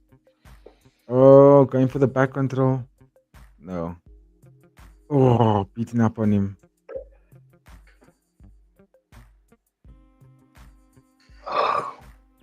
Your arm triangle, maybe? No. Possibly nothing. I mean, of that 7 wins, that 7 finishes, there was, I think 6 of it was subs from Alyshov.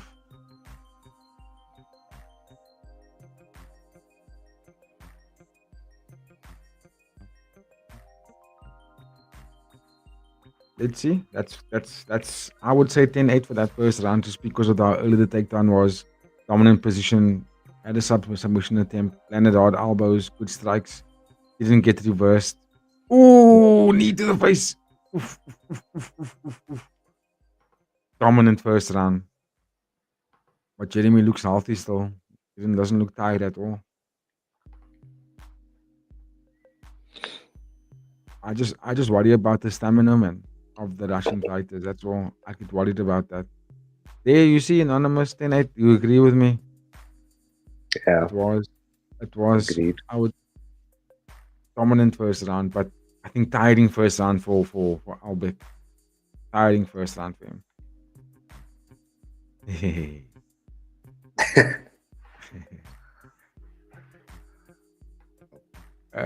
Can he do it again in round 2 and 3 is the real question.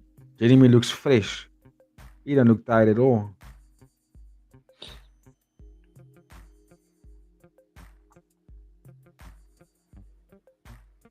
There was a lot of energy spent from Albert to sustain and maintain that top control from Jeremy. Another takedown. If he doesn't get it here, he's definitely tired. He's struggling. Oh, he gets reversed. Oh, Jeremy with the trip. He's pushed him out of the ring now. Yeah. I think Jeremy's got him. Jeremy's got the stamina. You just can't get taken down here, bro. Yeah, if he gets taken down again, it's swag. Knee exchange in the clinch. I should have. Alyshov's style looks like it depletes him. Like if he doesn't get the finish early, he's tired. You stick it in finishes, that's why.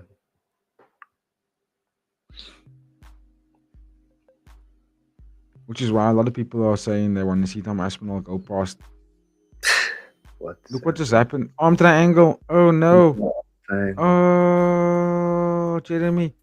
Jeremy. Come on, Jeremy. He taps. Second round tap. But that was so strange how that controversial. With the ropes and shit. Controversial win.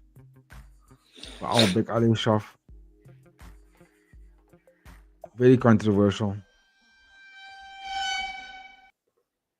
Because he went for a takedown, went out of the ropes, came back into the ring. Jeremy was like, oh, we're back in the ring. Gets caught in the arm triangle and then taps out. Immediately. Yeah, I don't know, eh? Yeah, that's, you see, we gotta get MMA in a cage, bro. Yeah, that's not a fun thing. In a cage. Doesn't make sense. Anonymous Potan is still salty about one. From Kang G1. I'll quickly go and change my goals. Give me a moment. No problem, bro. No problem. Take like a minute. Okay, I'll be here now. Less than. But yeah, Anonymous Potan, keep the party going, bro. Keep the party going. You only lose if you stop betting. This is not financial advice. All right. Let's update that ticket tape. Alyshov getting it done here over Jeremy Pacatiw. I think that was second round submission. Second round sub.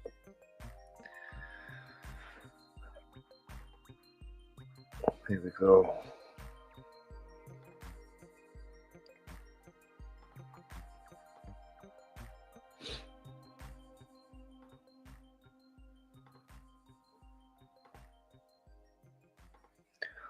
Okay, what we got up next?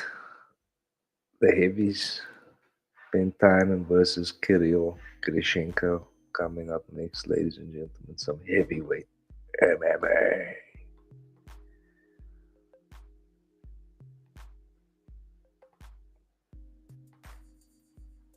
Where it looked like look at Ben. Oh my word, both of them. Grishenko's got Scorpion, and Ben Tannen's got this tuxedo chauffeur vibes. Look what Tyler made last night at like 11, 12 o'clock. Bread. Yeah. Like say that's where you're getting the gains from, bro. You know what I'm saying? I'm just gonna put it down, bro.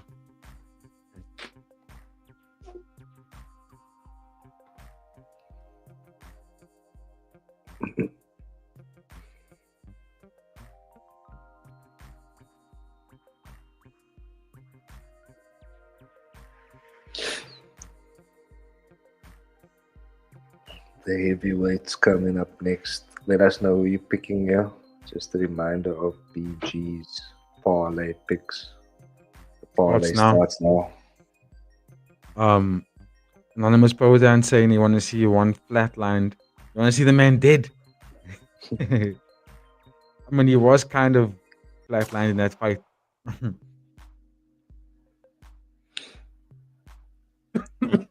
Sorry. Nadaka Yoshinari. Elite.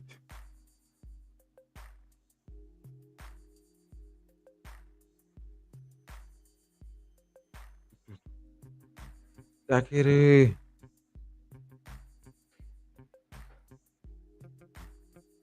What have we got? Up to 5 likes. Leading to Tom Aspinall. Imagine you will get beaten up in nothing like 30 seconds. So who beats Tom Aspinall, bro? Any heavyweights in the world? It's a good question.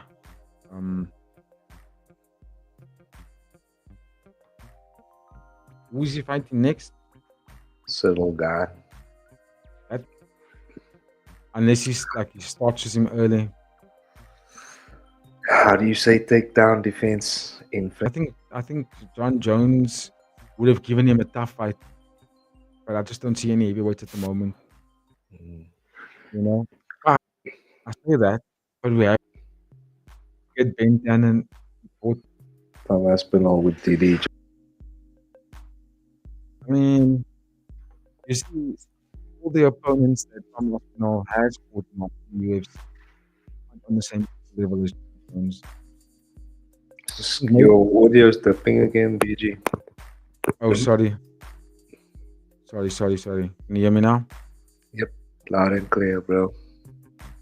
Perfect. No, I was just saying that all the opponents that Tom Aspinall has beaten so far in the UFC are John Jones beats them quite easily.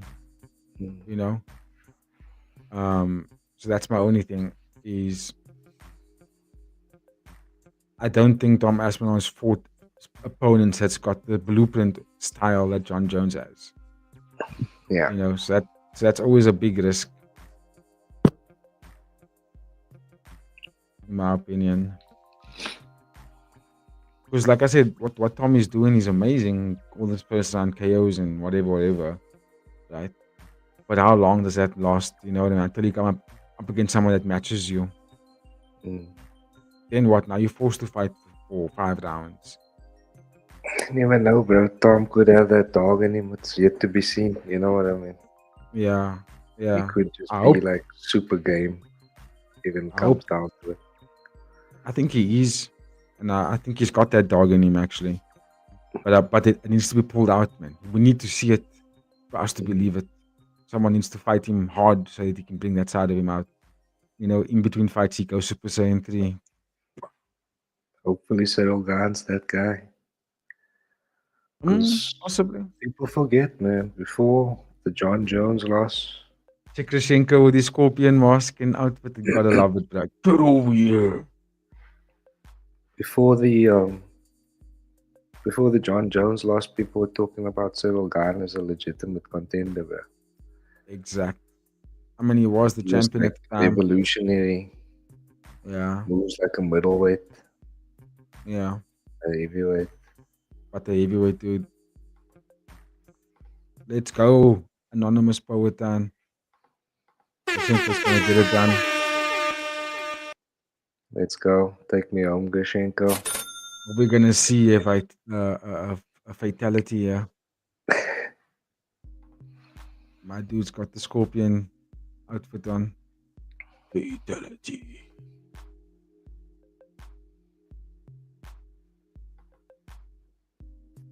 Wow, I wonder what Grishenko. You say 255. I think he came in a little bit less than Ben. Just a little bit. But both guys made weight.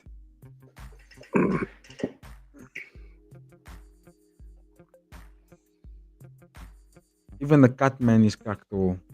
Cut man also looks like he's over 6 foot.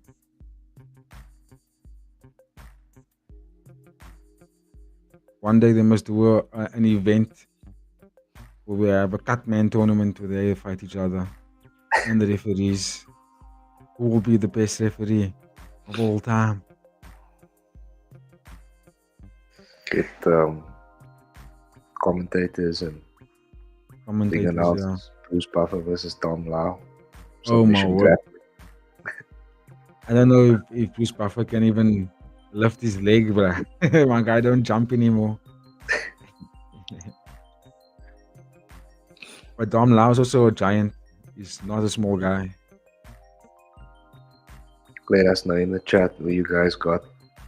Let's call it a boxing match. Tom Lau versus Bruce Buffer. Boxing only.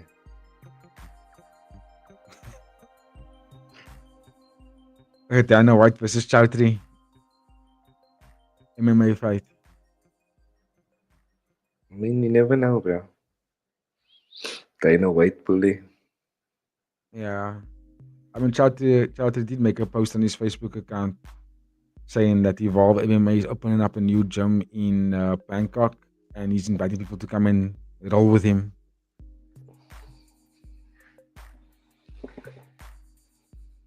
Do you see Ben Tannen shorts?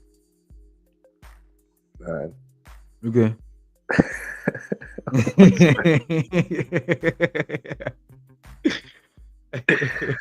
This is too much, bro. I gotta take a screenshot of this. Oh, And it's post this buddy. to our ex. Ben Tannen is a character. You gotta love it. I like how come on. comedic he is. He's very comedic. This is insane. Can we get a good shot of those jeans, please? Yeah, and his team. Look at his corner. His corner is hilarious. It's a bunch of rednecks.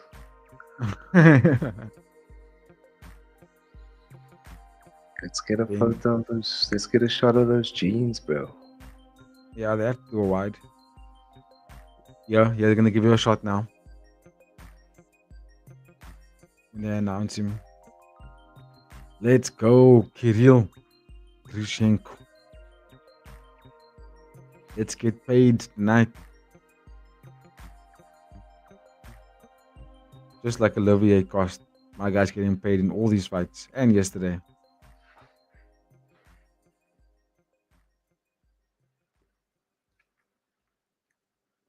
Grishenko is gonna have to be very wary of the takedown. Because I expect Ben Tannen to be aggressive with it. He might rush. He might be, a lot of pressure to get that takedown. Grishenko, just deep him. Jean shorts, bro. He's not John Cena. Only John Cena could pull it off. John Cena pulled it off lekker. John Cena had the 3/4 jean shorts. That dude has got like a booty shorts. A booty jean shorts. And he's still muffin top on top of it. The best. They don't give you a wide shot on that jean shorts there, Eddie. Sorry, bruh. Nah, I got it. Posting you got it. Right now.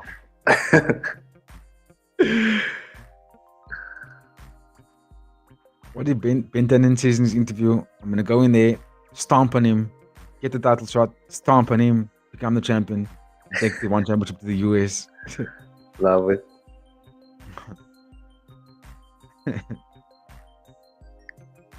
Oh, he's a southpaw also.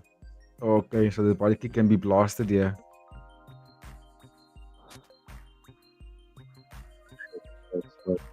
I'm started here. Body kick Grishenko.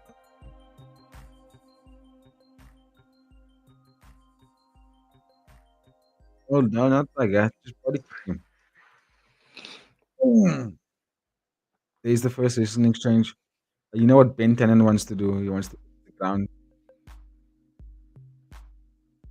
He's obviously big ground and pound specialist. Deep him, Grishenko. What the hell? Your one leg is as long as his body.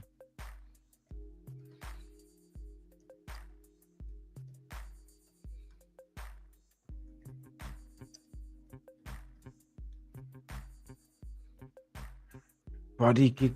They fucking Ben Tannen throws a body kick. Yes. Throws a high kick as well. Eye poke. No eye poke. It's very close to an eye poke.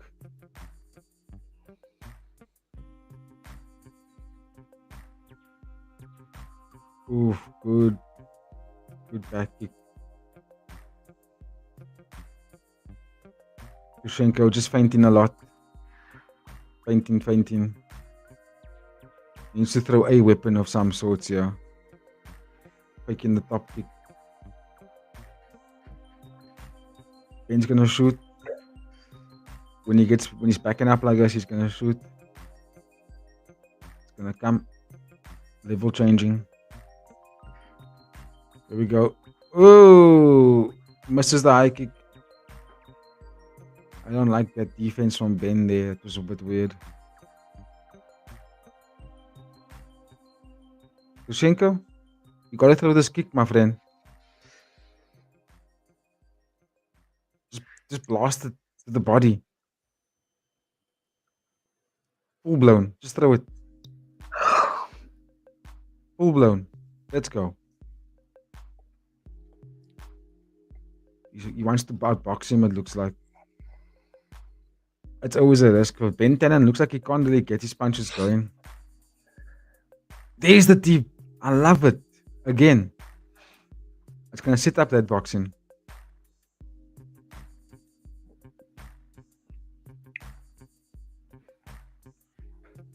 Out of range. Out of range again. Can you still hear me? Yeah. Still hear you. I thought Ben Tannen was going to be a lot more aggressive with the wrestling, to be honest with you. You know, like stay in the clinch. Dirty box, stay in the clinch, throw an elbow, then get a takedown. I thought he was going to do stuff like that. I didn't expect him to be this much on the back foot. There we go, Grishenko working into the void. Kicking Grishenko. Oh. Ben Tannen clipped him with the right hook. There's the shot. There's the shot. Ben Tannen doesn't get the takedown. Oh my word, great defense from Grishenko. Very uneventful round in terms of amount of things being thrown.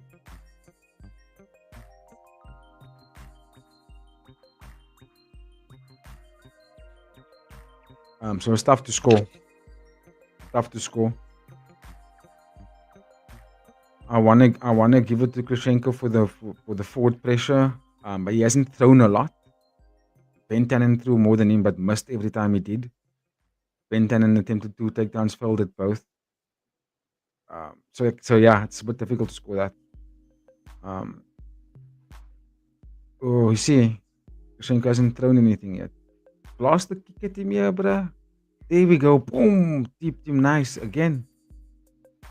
It's an open stance. You don't have to worry about being checked or anything. You can just throw it.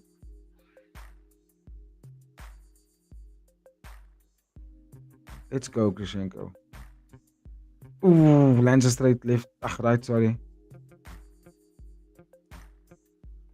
Even the defense from Tynan isn't good. Like his striking defense. His guard is so open. He took that inside kick there.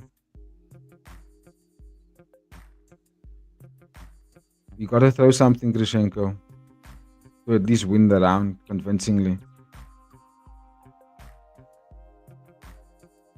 Okay.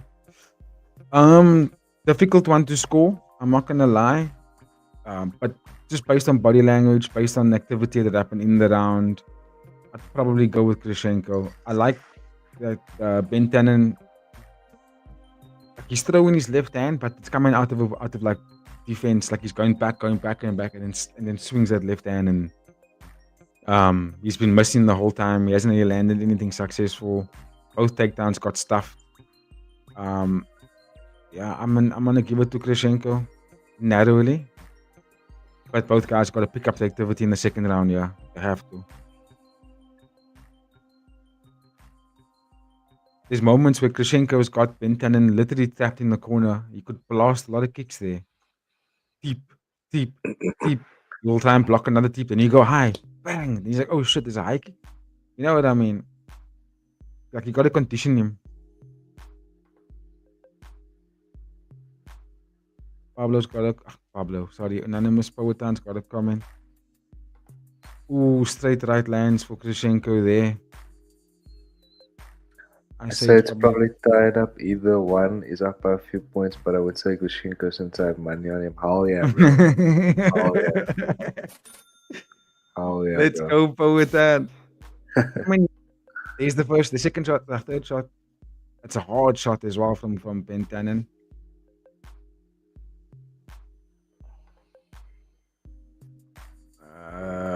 Doesn't have his hands clapped.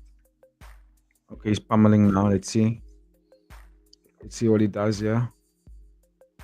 Grishenko can turn and throw a knee. He could cut the corner here.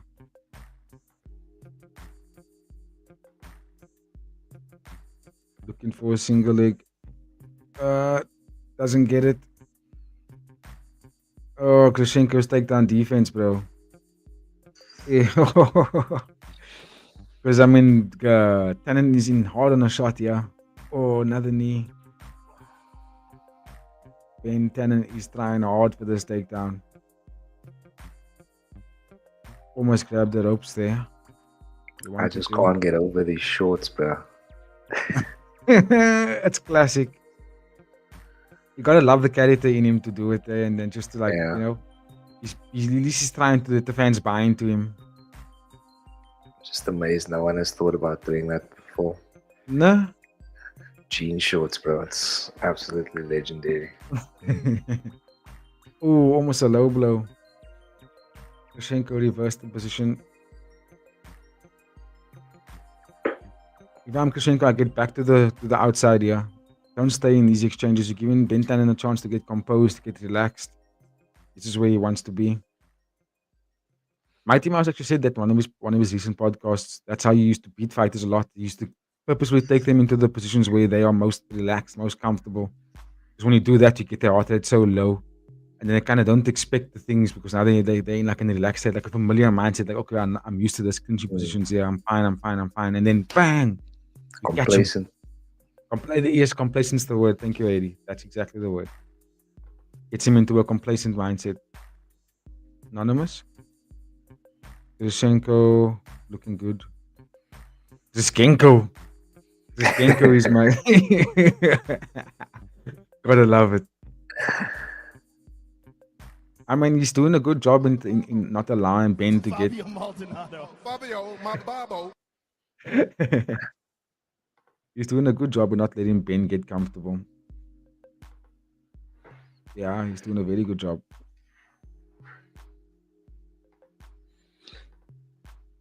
But I want him to break away here.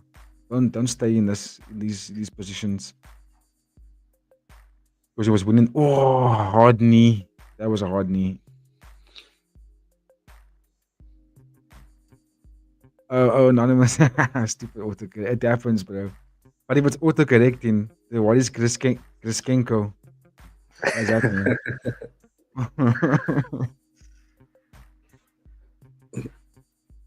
Now we go. We're separated perfectly. Ben Tynan shooting a lot, though.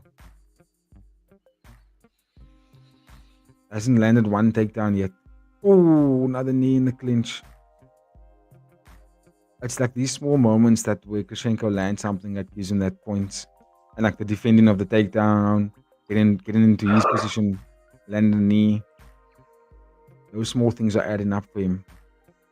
It's not like significant, but in a fight where there isn't a lot of stuff happening, it counts as significant, you know.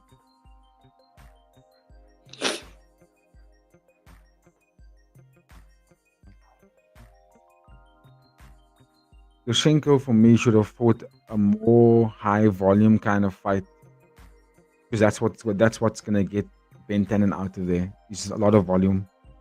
You don't like a lot of volume. This round has been extremely boring, bro. Yeah, 100%. Honestly. 100%. A lot of jostling here in the clinch. Do you want to watch that? You want to watch that?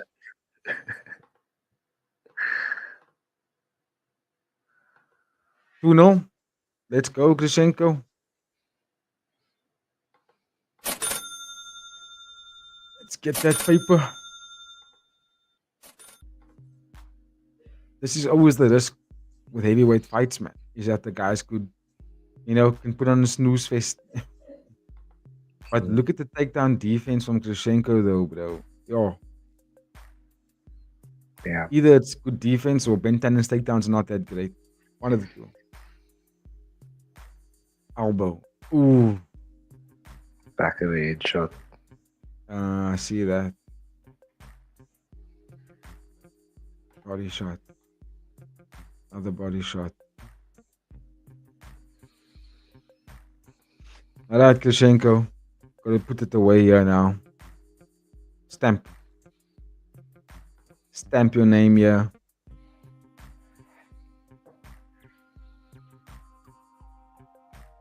Let's go. Oof, they're both throwing. Both look a little bit tired as well. Good inside kick, good left hook.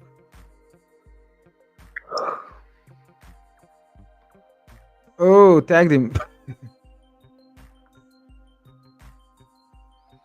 Ooh, Ben making him bite on that takedown. Yo, Benny's just swinging for the fences, my bro. But he's just out of range, just slightly. I agree. Oh, caught him. I agree. Anonymous Powhatan. He needs to end it here. He needs to make a statement.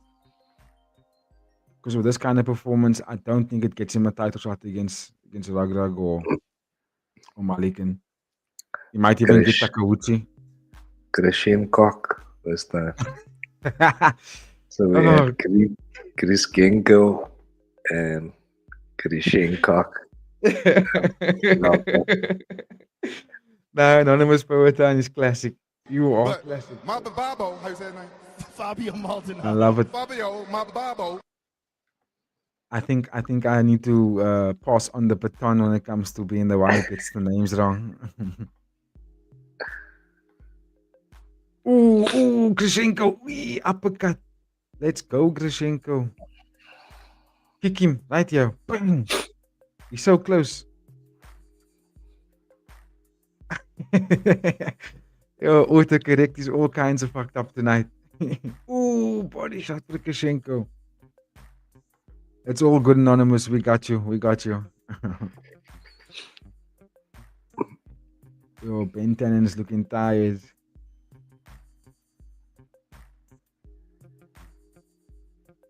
Another low kick. Let's go, Grishenko. Surprised not kicking as much. He normally kicks a lot in his fights. It's very weird to see him do this. Especially against a fighter that doesn't move a lot, bruh. Ben Tannen's very stationary. Yeah, thank you, Olivier. You let them fucking fight. We got money on this. Come on. Ooh, nice left straight from Grishenko. From Ben.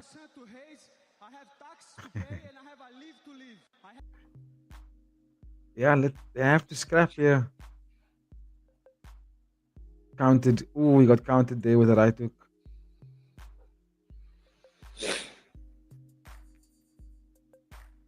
Let's go. Here we go. Boom. Right to the body.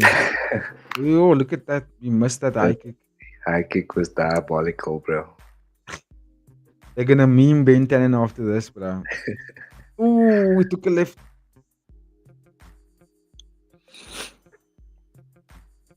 Come on, Grishenko. Ooh, tagged him again.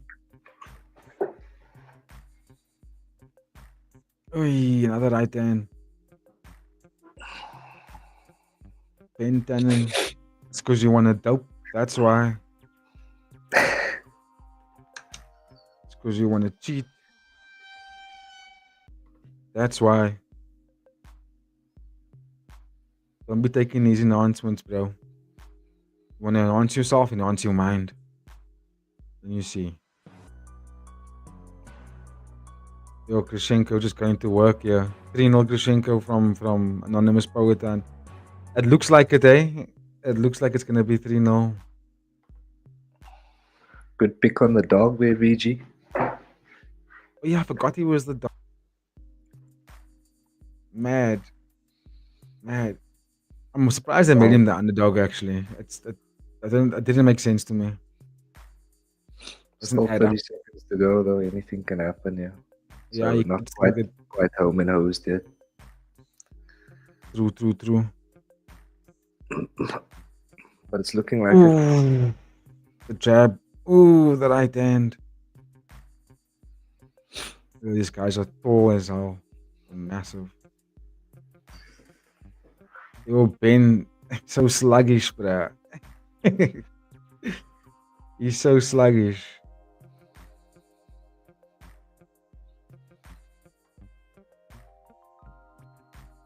Yo, his high kicks also. Ooh.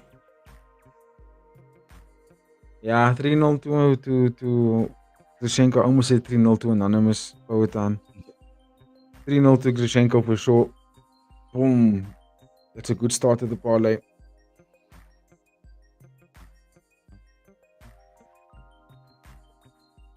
Four more fights. Let's go.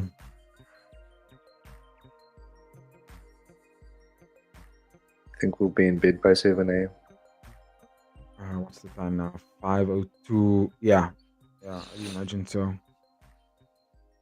Especially because these next 3 fights have high potential of finishing with finishes. You know what I mean? Yeah, I hope so, bro.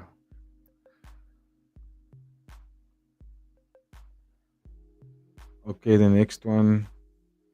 Garry Tonon 2.6 underdog. Let's do it. You see, the thing also about the heavyweight fight like this now, it also makes you tired as the viewer. Yeah. Watching these guys do nothing. You're like, ugh. I'm trying to amp myself up here by calling the fight, but there's nothing to call. All we're talking about is this man's jean shorts. I think he knows he lost.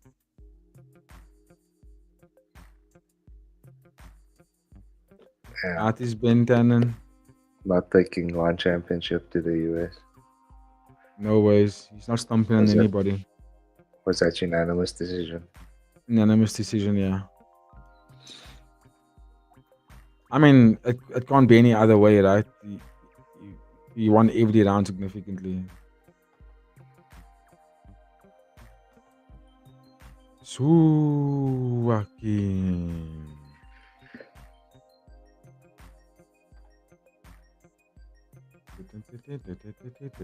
Easy win. Yeah, I mean, at a Ben Tynan, I could have told you that, guys. The whole time. Never bet on someone that looks like Ben Tynan. No offense to Ben Tynan, but he's more of a showman than he is a real fighter. You know, imagine you put him in the UFC. He won't even crack the top 15. I even think that Martin Buday that beat Marcus Puchecha last week would beat Ben Tynan. Yeah, I mean, after showing like this. Not good. It's difficult to argue for him, yeah. What you got for that? Knew he was cooked, bro. He was trying to beat John Cena. Exactly. Like, what are you doing? You're messing around here, bro. What is this? You think this is WWE? You think this is a fan service sport? You're fighting for real, my guy. You know, this is not play stuff. And you know, also when I saw that the doping ban was 12 months, I was like, nah, that's pathetic. At least the guys that are banned for like maybe 4 months, 6 months, 3 months, they come back and they still do really well. You know, this man was off for a whole year and you come back and that's your performance. A whole year and you come back and fight like that. Round one championship now. I release him tomorrow. Get the fuck out of here. Costing me money. Get out of here. If they want to take the US, if they want to take the UFC, if they want to take one championship to the US, Garry Tonon is your guy. The Tolo twins are your guys. Let them carry the card for you in US. They all hype. You know what I mean? Yeah. Get Christian Lee to come fight again. Get Fabricio Andrade fighting on a US card, bro. Exactly, these guys will sell. Opponent for him though. Yeah, that's true. What's it? Bantamweight MMA. There's most what's it? The Mongolian Superman, isn't it? No. He's Gil. I think he might be lightweight. Let me just check. Yeah, Bantamweight MMA. No, he's number 4. Bantamweight. There we go. Mongolian Superman versus Fabricio. Let's go. They can remove John Lineker. He doesn't need to be there.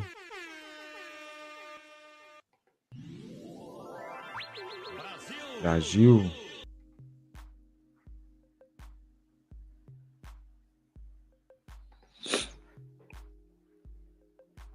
I might have to dip out for like an hour. Okay. Easy. I just hope I don't get cut out here like I did yesterday. You can just text me if you do.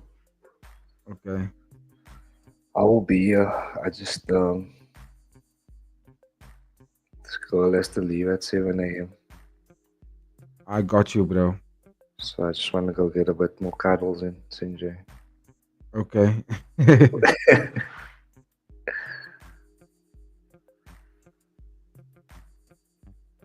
All right, lock in Garry. Take us home. PG with the underdog picks here. Let's go. Away, myself and Powhatan will continue the bench. Let me just get my screen ready. I'll leave in like an hour, 30 minutes to an hour. Okay. I'm just gonna get my screen ready quickly. And then let me know we prepped. Oh, wait, but I do have to just run to the toilet quickly. Excuse me, everybody. Do your thing, man. Yeah, Powhatan will definitely have in your team. You beat him the first time, right? And it was a very significant win as well.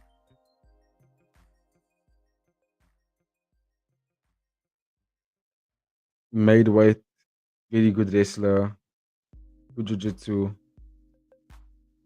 What's it like that? Let's go for that. Let's go, Garry Tonon. And also, like, he only really lost against who was the Tyler Tolo. That was obviously jiu-jitsu.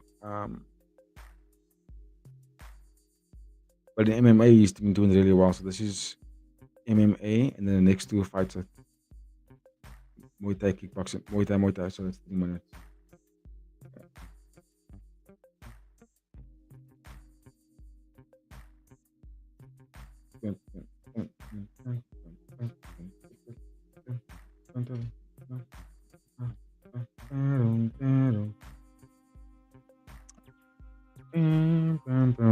How often do you watch the One Championship, Anonymous Powhatan? Do you do it regularly? I know that the US guys generally don't get access to fight nights. Fight nights? How they fight as well. And you know,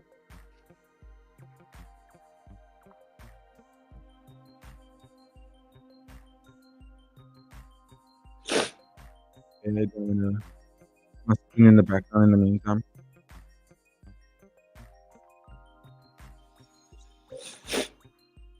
Yeah,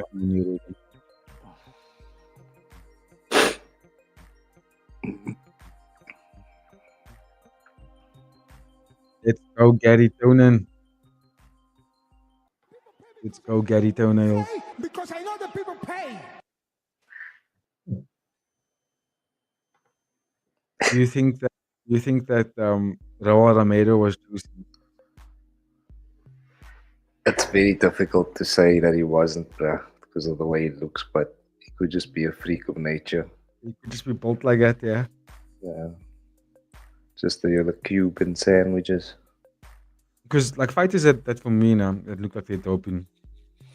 Or if I can give you an example, yesterday, Warapon, watching him, I've watched him come up in the One Championship, right? The last, like I say, three fights that he's been on, 4 fights, he looks completely different. Bigger, faster, doesn't get tired, gets faster as the fight goes on. It's reminding me of TJ Dillashaw a little bit, where you expect him to get tired, but it's not like if you compare TJ Dillashaw's now ability to go faster as the fight goes on versus Marab. Marab doesn't look like he's on anything. Marab just looks like he just loves to be a cardio machine. He just loves to not get tired. He just loves to push his body all the time. TJ's looked like it was modified. That's the difference. And that's what I get from Warapon, as like you could see someone is really juicing. You know what I mean? Meaning they don't have to look ripped or like super jacked, but the heart rate doesn't go down in a fight, and there's something to consider there. Right, round 1 is underway, ladies and gentlemen. Ooh, Garry Tonon looks aggressive right off the bat, but he needs to be careful. Gets taken down. Shamil also looks like he pulled out nicely. Doesn't look like he's significantly smaller than Garry. Ranked number 3. Very good striker. He's super loud.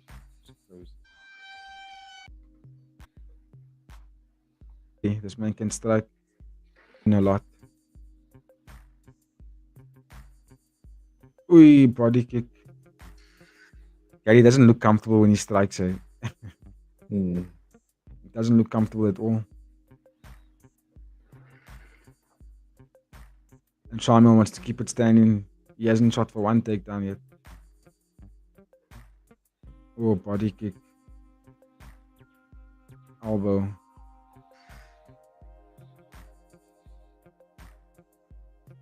Let's go, boys.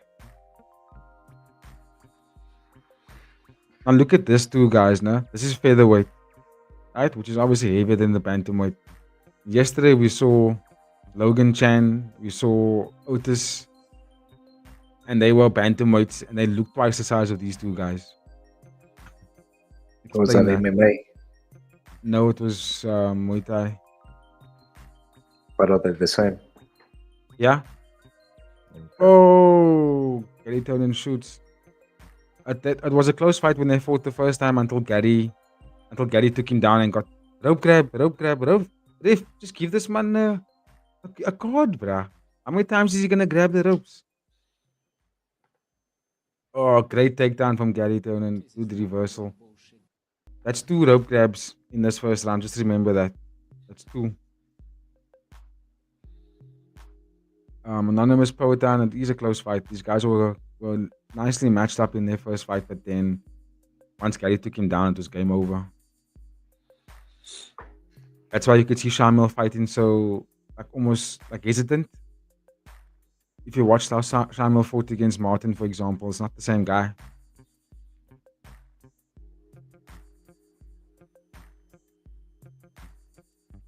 You know, like in Martin's fight, he was very bullish, was going forward a lot, being aggressive, taking the fight where he wanted to. In this fight, he's waiting to pull the trigger, and he doesn't want to get taken down.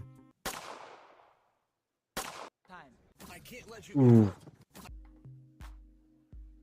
I'd probably scored it to Garry for this first round, but slightly. Because he's the one that's doing everything. He's creating the scrambles, he's creating the exchanges, he's the one that's pushing forward.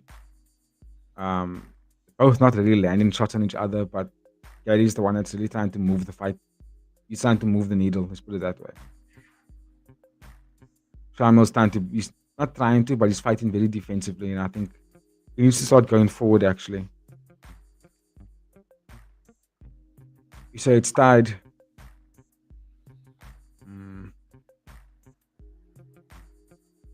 Yeah, they could go 9-9.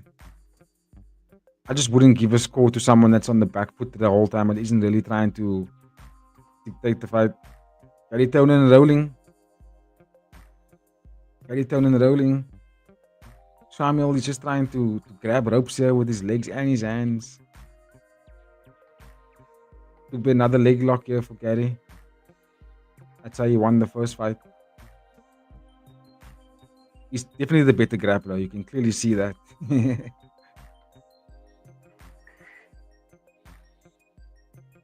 I'll go Garry Tonon 1-0. And that's not because he's in my parlay. He just did more in that round. He just did more. If you have to give a scorecard to someone, you know, I'd only really give it a draw if it's an actual draw. You know what I mean? But like, what can you actually give to Shamil in that round that can make him even up the fight, even up that round?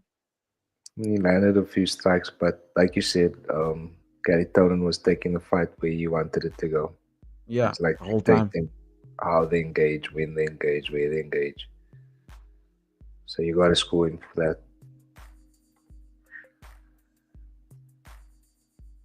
He's for sure won round 1. Would agree there. Anonymous both man. Yeah, 100%. The parlay is alive. Yeah, Shamil's fighting a little bit too defensive. I think he's a bit too respectful of Garry. Way too respectful. Yeah, he's got to make it an ugly fight. Garry. Jiu-jitsu.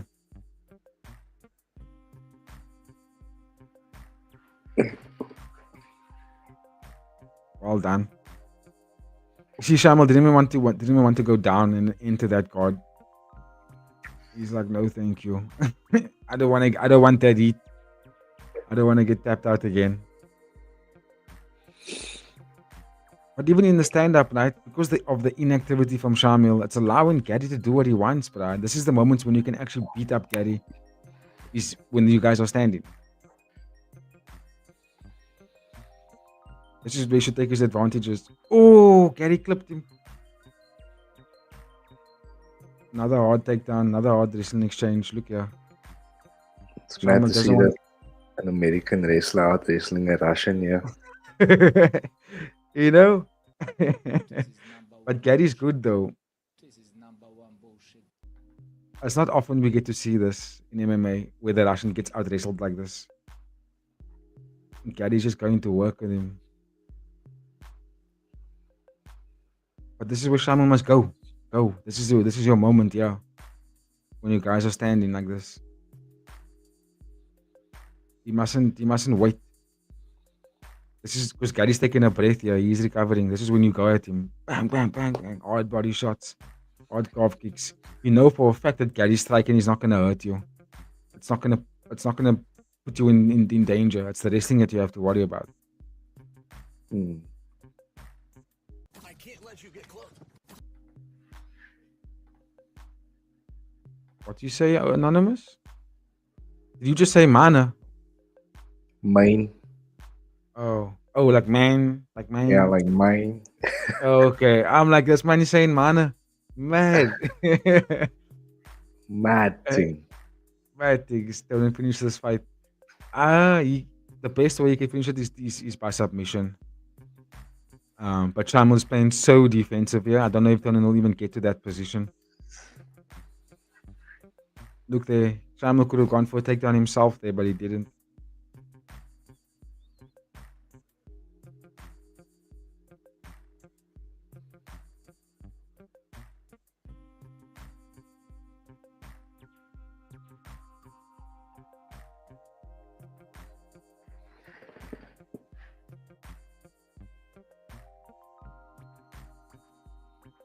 He's down and bleeding. Yeah, he was bleeding from that eye early already. Okay. See, his striking isn't gonna hurt you.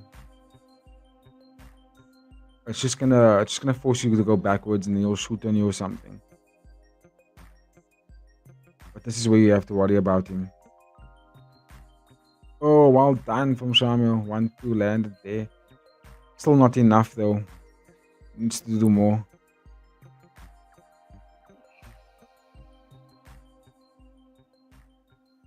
Yeah, Anonymous. A finish would be nice. Absolutely. A finish would be fantastic. Maybe like a rear naked choke or an armbar or something. Come on, Garry. Again, shooting again.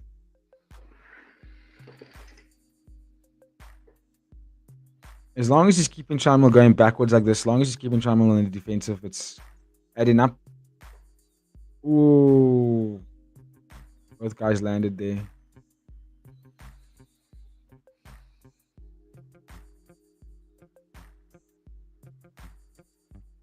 Come on.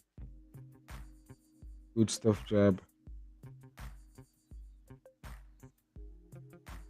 Oh, Garry caught him there. With the right hand. Switched his stance as well.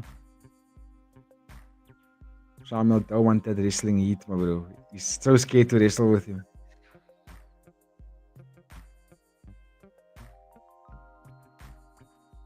Garry's slowing down a little bit now.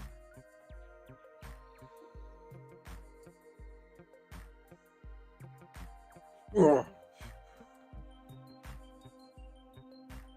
Round 2. Finished. How do you score that one? I probably go with Garry again. Garry Tonon, yeah. Yeah. I thought Shamil threw up now.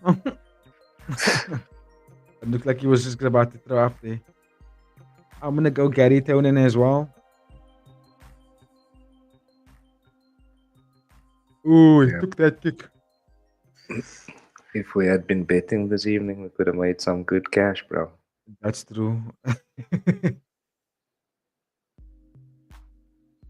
Yeah, Shamil's got to go on the offense here. He can't really play this counter striking, defensive wrestling, defensive counter striking. It's the risk with that style is that you end up losing on the fight on the scorecards because you fall behind. So he has to do something. He has to take a round or something. Garry again on the shot. Shamil defending. Anonymous is saying 2-0 for sure, maybe 1-1. The 1-1 is a stretch. I mean, the argument could be there, but I don't know if it's for sure. Ooh, nice left straight from Garry. Ooh, in on a shot, Shamil gets the Garry gets the takedown. You see, Garry gets the takedown. He could get the submission here. Shamil's very good. Oh, Garry gets his back. Oh no. This is what he doesn't want. Still safe. He's still safe. Only one hook in. Only one hook in for Garry.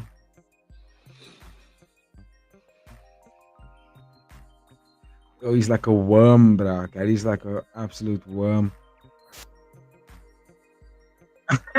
What that? UFC robbing me so I can give them points. you know.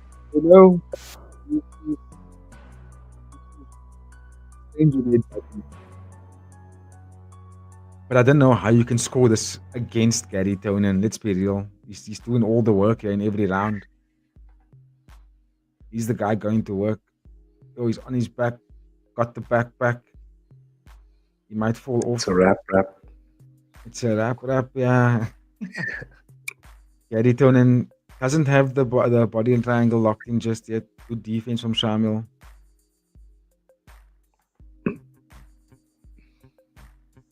Garry's just waiting on him. Oh, good defense from Shamil. But you can see this is what he trained for, just to wrestle, to defend the wrestling. But what else? What's after that? What comes next?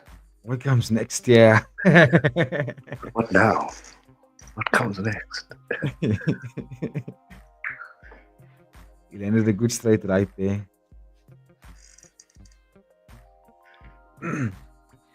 Garry might take him down again, yeah.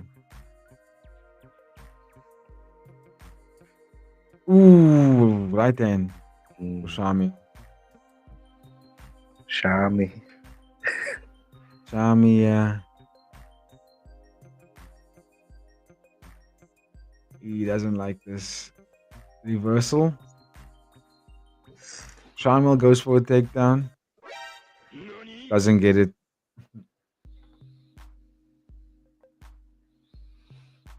Ooh, Garry goes in aggressive. When Garry shoots, it's aggressive, my bro. Ew. He's countering this wizard really well. Oh, he's gonna get the takedown. Yo, Garry's intense, my bro. Look at this.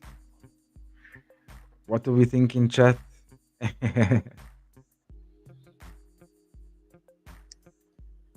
What's up, chat? We got 6 people in the live. You can't just have Anonymous be the only guy chatting here. But shout out to you, Anonymous Poetan. Much love. To you and the great people of Colorado. There we go. Is it going to be another submission? Face crank? It doesn't have it. It doesn't have it. Shamil was tripping there. He was chicken. Oh no, he's going to catch me again. Garry Tonon working hard here.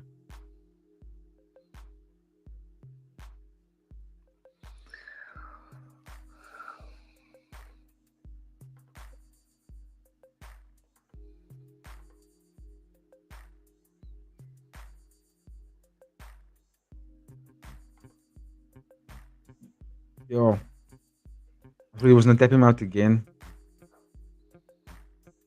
Tonon putting a stamp on it here, bro. Yeah, Garry. This is not gonna be 2-0 in their matchup. Oh, he's going again. 25 seconds. Good defense from Gasanov.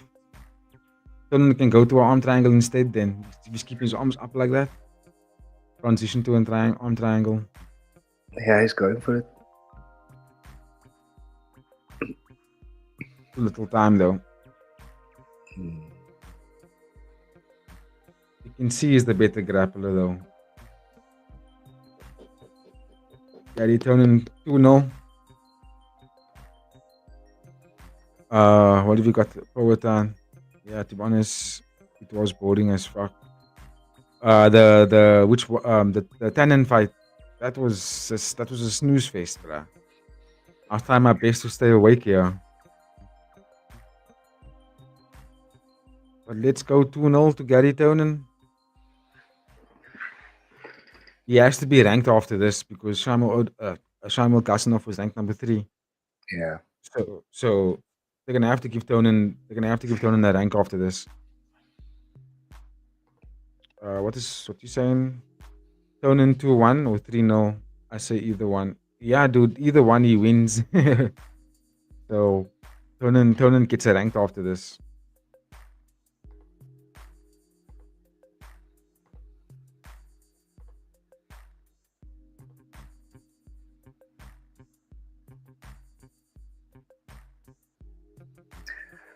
We gotta get that Bet6365 account going, bro. Yeah. Because we're leaving Agreed. money on the table here. We need all the cash that we can get to Agreed. get the members content popping. Yeah. I'm actually thinking of setting up that members content soon. But I want us to first have our members content lined up already, you know, like scheduled when we're gonna do our recordings for that. Let's do backyard fights, bro. One day if it's legal. I think it's definitely not legal, bro. it depends. I think if you do it the way what's his dude's name? Jan Hooker. Dan Hooker, because he's not doing it like illegally. What he's doing is getting legal. He's getting sanctioned referees and judges and doctors and medics on site. Yo, Shamil Gasanov just won that fight. Don't lie. How? Sorry to interrupt there, bro, but That's a robbery. Gasanov just won that fight. What the fuck just happened? What the fuck, bro? That's Yeah. straight up wrong, bro. Just the Yo, wrong I don't. decision. Anonymous, I don't know, bro. I have Bro. no idea how they scored that. That was a bad. I'm sure X is going crazy. That was a bad decision. Bad decision. I don't know what he did to warrant that win. He was That's on the losing. shit, Yeah. bro. Yeah. They're the parlays dead. This is Two- number two- one bullshit. Yeah, sis. I don't give a fuck anymore. How, bro? How? You told me how you scored that fight for. I don't know. Bro, it's crazy. Honestly, don't know. The judging needs to be looked at here, ladies and gentlemen. Yo, so was it unanimous decision? Let me just check. I wasn't listening to the commentary. Yeah, unanimous decision. What the hell? Bro, we need to have a conversation about the judging in one championship, bro. Oh my word. That's pathetic. That is pathetic, yeah. That is indeed pathetic. That's insane. Because now it's making me think about what I understand about fights, bro. Like I don't know what I'm watching anymore. I thought, Was it- how could I even like scored that 3-0 for Tynan, bro? Yeah. Well, you can make Literally. an argument for 3-0 way. I don't know how you score any round Gasanov in that fight. He didn't do anything to win it. That's Insane. pathetic. That's pathetic. Absolutely Oh, insane. I don't know. That and just as Anonymous is talking about UFC is robbing him and all this and hugging points and what. Yeah, you jinxed it, Anonymous. No, I'm teasing. I'm teasing. Anonymous says, "Wow, Yeah, bro, fuck one, bro. That is insane decision." Yeah, dude, I completely understand your frustration. Completely understand your frustration. That was absolutely ludicrous. daylight robbery, bro. It doesn't add up. It doesn't add up. It makes no sense.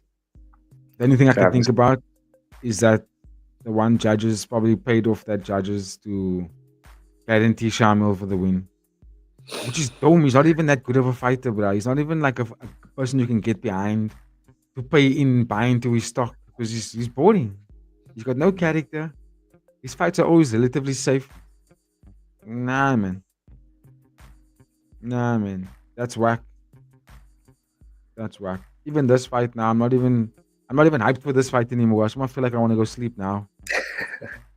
I'm done. Cut the stream now. I'm done. terrible judging, bro. Oh my soul. That's whack, bro. Are unanimous after getting dominated like that? Yeah. He's on the list. Unbelievable. He's on the list to Unbelievable see him unanimous get breakdown. flatlined. I want to see your flatline list, Anonymous. Feeding to the John Jones that took steroids. Yeah. Well, I want to hear about your flatline list. Who's on your hit list for being flatlined? Gasanov just made the list. He just made the list, yeah. And what was his name? Kang G1. Yeah. And these judges, bro. These judges And got the to be on the judges. flatline list. You got to put the judges on the flatline list for sure. Get him out here. I hope that the One Championship does something about this because you see now, this is also something that's missing with One Championship. There's no post-fight conference and pre-fight conferences for big events like this, like your fight nights and your pay-per-view events. Although I know the pay-per-view events has got a pre-fight and post-fight, but we need to do more post-fight conferences like this to question these kind of things. Put Chowdhury in the hot seat and be like, "What you gonna do about a decision like that? That was pathetic." You know what I Yeah. mean? Yeah, I mean, Nick Atkin does post-fight interviews, but there's no press conference here, right? There's no press. Yeah, there's no pressure. We're not Chowdhury holding doesn't have to answer for anything after the event. exactly where Dana White has to stand there and be questioned every time. And which is right. You have to ask the CEO what the fuck is going on with this. Mm. Why is this happening? Why are there so many catchweight fights? Why are there so many poor judging fights? Like, what the hell's going on here, bro? Why are there so many bonuses given out? Mm.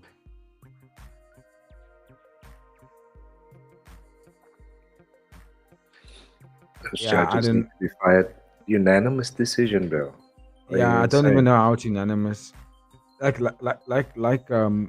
Poetan was saying, you could make a slight argument for 1-1 going into that third round, but even that didn't feel real. You know, even that 1-1 didn't feel like it could be an argument, in my opinion. Yeah, bro. I mean, you could even make the argument for 3-0, and That's then he that. loses by unanimous decision. It's like you say, That bro. What are we watching then? what is this? I completely got lost after that. Even I didn't even know. I thought we all thought it was clear as day who won, and then you still said, "Hold on.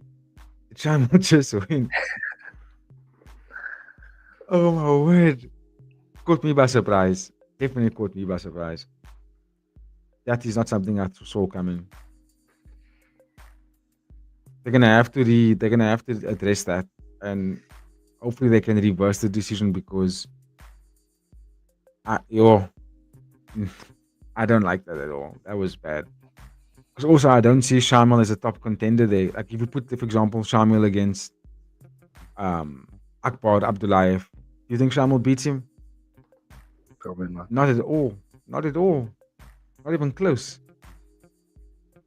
But Garry Tonon, on the other hand, can make a little bit of a scrap out of it. He might not be able to keep up with the pace of Akbar or keep up with the striking, but everybody gets Akbar down, you know, Mm. different world, different game. Let's go, Assouik. Even for this dude, Yeah, this is his second fight in one championship, and he's fighting against a ranked opponent, ranked number 3, I think. Xerxes. Yeah. Which is also like you could argue like him being fast tracked to the title run. You know what I mean? Because he beat me some in me to the title twice.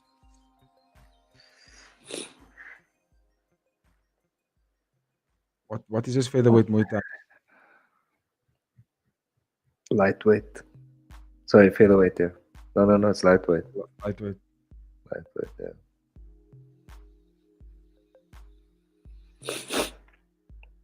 Let me just check that. There's no lightweight rankings here on the website. But I'm pretty sure that Rungrawee is in the top 5. I'm convinced of that. Yo, sorry about that anonymous Power Town, bro. I was for sure thinking that Tonon was gonna win that fight. Like I bet the house on that. Honestly, I was very convinced.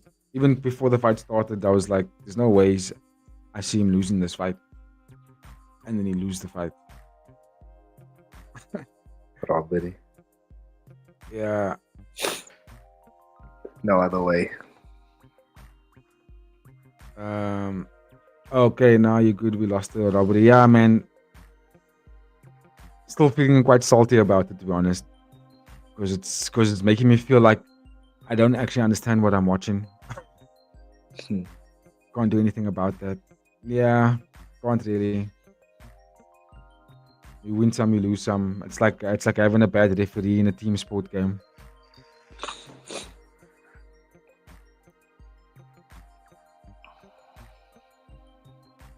Hopefully this one doesn't get in. We were on our way. We were on our way to a good parlay, and then that happens. Hopefully no bad judging comes in this fight here. No like fishy business. Hopefully this is a clean fight. The only way you have a clean fight is if you just finish the bruh. Just knock him out or submit him. Leave the judges out of it. Yeah. Just end the fight. Go in there, finish them or get finished. That way no one can say anything about robberies or have an asterisk to your win or whatever the case may be, you know?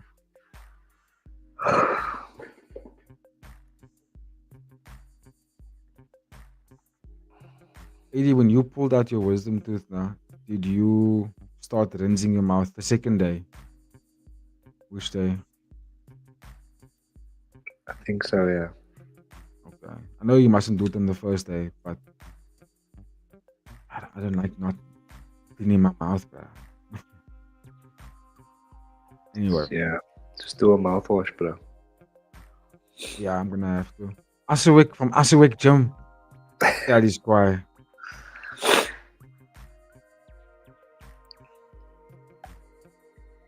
Rungrawee. Look, I'm gonna go Assouik, right? Probably by decision. Like he's just gonna dance his way to a 3-round decision here. Might even get a finish, but Rungrawee, devastating striker. He's scary guy. And also, we also thought that Assouik lost his debut fight against Clan Me.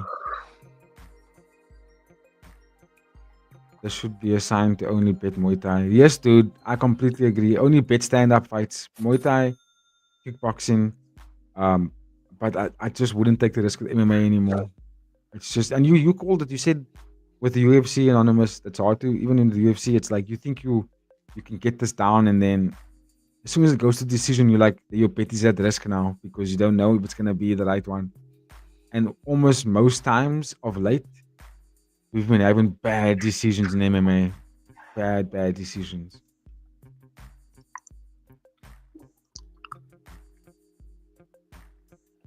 Only bet on stand-up, rather.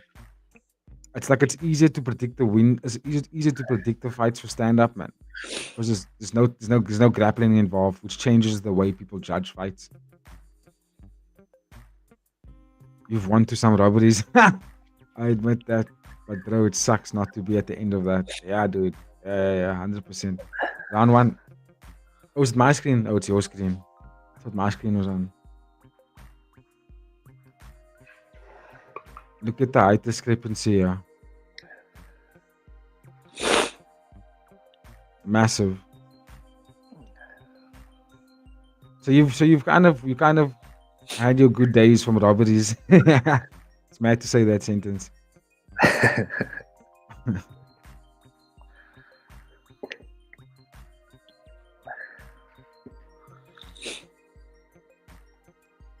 So what's the time now in Colorado? It should be.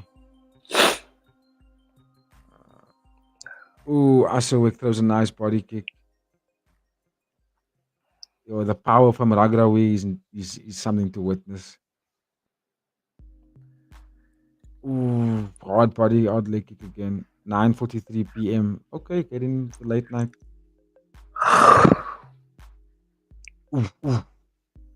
Do you only watch the fight night cards, Anonymous Poetan, or do you get access to the Friday fights cards as well?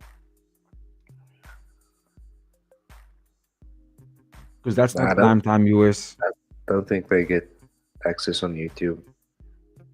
Oh, okay. Oh, why is Rungrawee getting backed up like this? Did he get hurt there?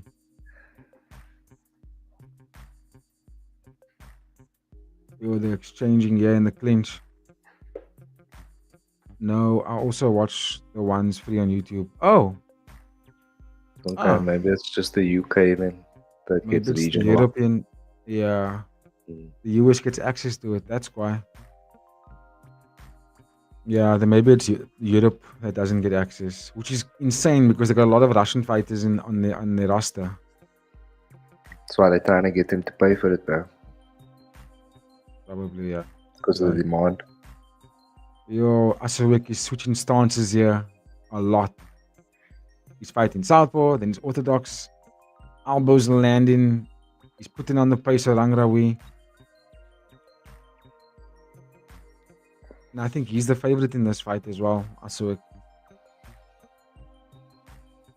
Ooh. Rungrawee on the back foot again. The stance switching from Assouik is what's really making it difficult for Rungrawee to get set, and let himself go, because he's like, what stance is this guy gonna stay at?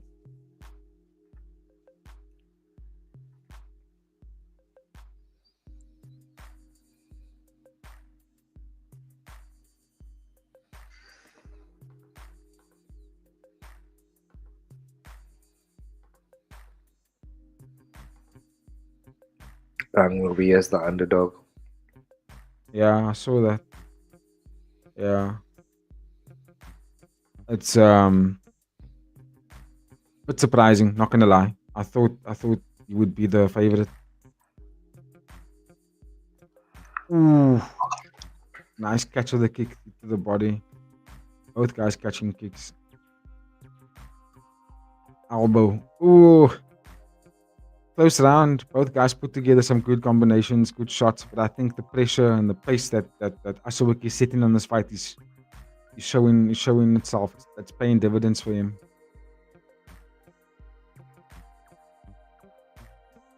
Rungrawee is gonna have to level up now, yeah. Put the pace back on and not go backwards so much. I don't like things going backwards so much. Ooh, both guys going out to the southpaw stance. Ooh, Assouik going to work here.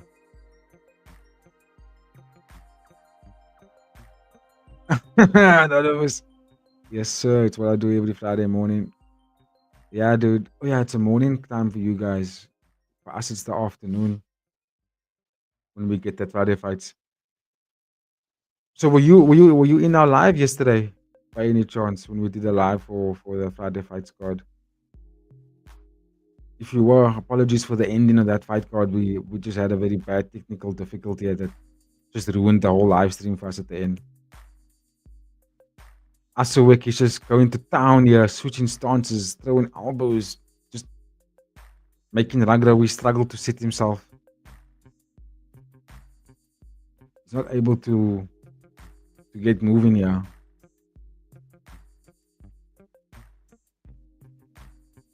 Oy, nice lift. Nice lift.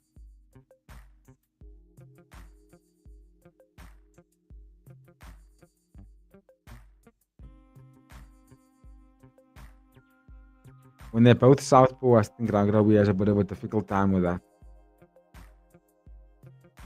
Yeah, when it's like this open stance, it's a bit more fair game. Ooh. We could see a potential 2-0 here at the end of this round.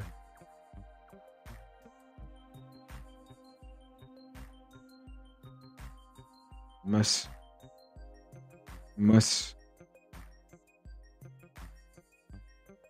Oh, good body kick.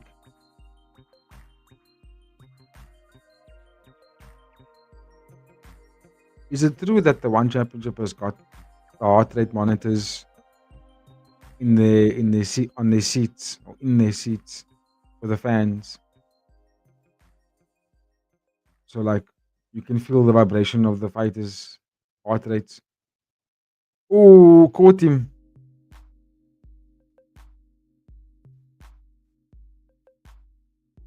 Oh, tough knee.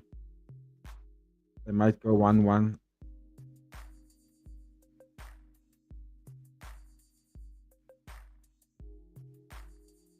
Assouik slowing down just a little bit. She's bringing the Rungrawee back into the fight.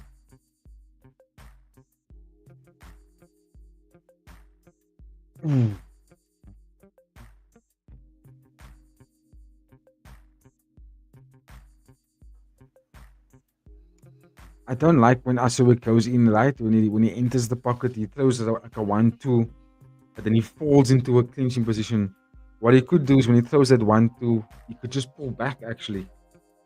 Take an angle. Because then what will happen is you'll maybe allow Rungrawee to throw a combination, then counter again instead of going and then just collapse into Rungrawee. Because then what happens is that they end up in a clinch that stalemates the fight, which makes it again hard. Who you got winning this fight overall though? I was going to say 2-0 to Assouik, but that second round, Rungrawee did come back a little bit better. He made it more competitive. I'm still going to go Assouik. I still think he's leading the dance. So, yeah, Assouik 8 on the scorecards. What have you got there, Poetan? Everyone on One Championship Instagram post is pissed about the robbery. Hopefully they do something about it by BS judging. Yeah, exactly. They have to call out Chowdhury. That's the thing. They're going to have to question the integrity of the sport here. And I call him of the organization and call him out and be like, yo, like what's up with that? We have to do something about it. Because it made everyone obviously could see who won that fight. You know, everybody. Clear as day.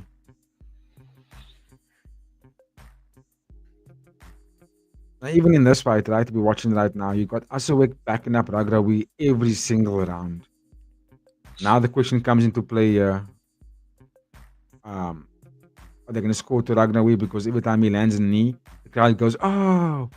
Every time he throws a body kick, oh. But it doesn't add up to the amount of strikes that Assouik is landing. He's landing so much more. But there's no oh on every strike. Even the shots that Rungrawee misses, it's cheered. What have you got there, Poetan? Unanimous is insane, bro. I guess I would understand split, but even then, Tonon clearly won that. Yeah. I don't even think split or even majority decision. It made no sense. There was no way that it was that close that you could make it a split or a majority. It had to go unanimous, and it was only Garry Tonon. He won every single round.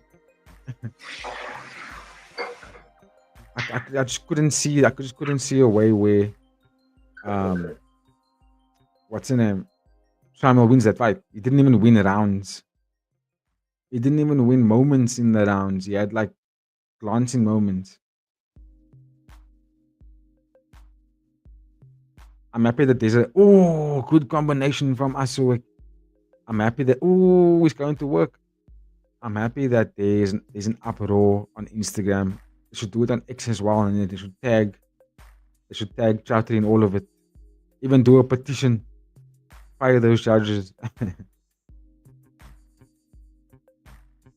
Folks are doing petitions these days. Just do a petition.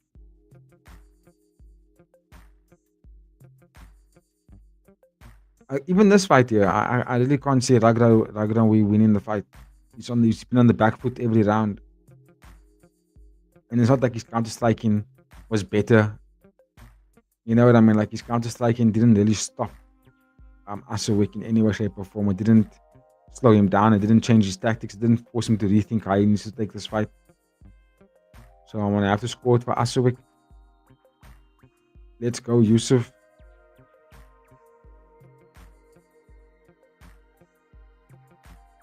Coming down the stretch here. Okay, is that the end of the fight? Yeah, man, I'm gonna go Assouik. If this is another unanimous decision going to Rungrawee, we're closing the stream right here, gents. I'm going to sleep.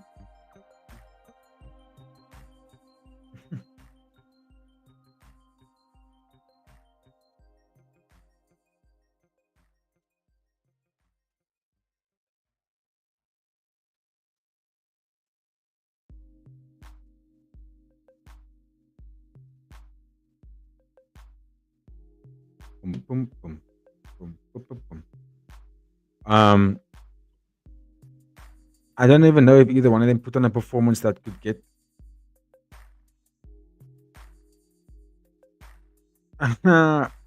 anonymous power. I've been donating all week. To be honest, I've just been losing to some BS. Yeah, that's always the risk, okay, of bets.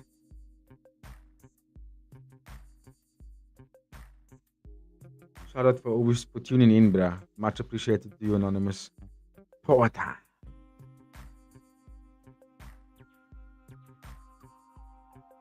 Unanimous decision.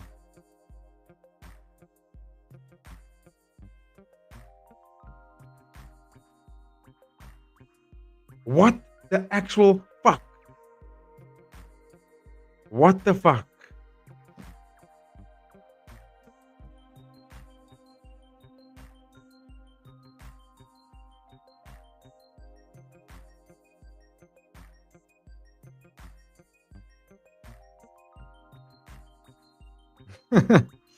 Yo, here we go again. Here we go again. Make it make sense. Anonymous, no fucking way. I just want to a robbery. I don't know anymore, bro. Well, congrats on getting that one done, Rungrawee, but and then you, anonymous, for getting that, but bro, I don't even know. I honestly don't know anymore.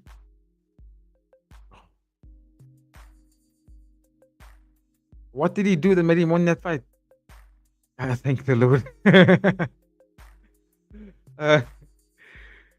Honestly though, what did he do that made him win that fight? Like what did Rungrawee do that was significantly tipping the fight into his favor? He was on the back foot the whole time. He was second best in the exchanges the entire time. His counter-striking didn't stop or deter Youssef Assouik away from what he was doing, which was forward pressure, momentum, landing, good elbows, good kicks, good body shots, more shots than to Rungrawee's one shot every time. Rungrawee throws one shot, Assouik throws four. I don't get it. I really don't get it. Honestly, I don't. It's so weird.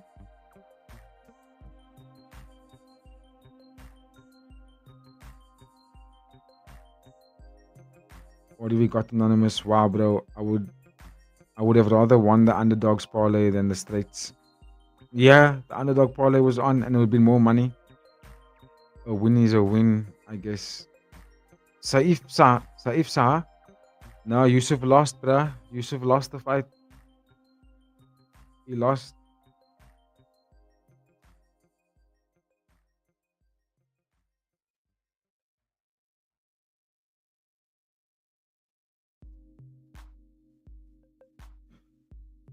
Um, yeah, anonymous. We should just stuck with the underdogs only. As soon as we try to put the big parlay together, it's like you increase the risk of losing. That's how they get you, bro. That is how they Youssef get got you. robbed, but I won on my bet. Anonymous, bro. Love that for you, bro. Love that for you. Get your money up. Let's go. I'm even scared to talk about this main event. To be honest with you, I don't even know anymore. Shama. Yo, my head is like spinning from this robberies. Oh, So who won that fight? Rungrawee, Okay. unanimous decision. We need to start watching some other sport, bro. Table tennis. Yeah. What have you got there, anonymous?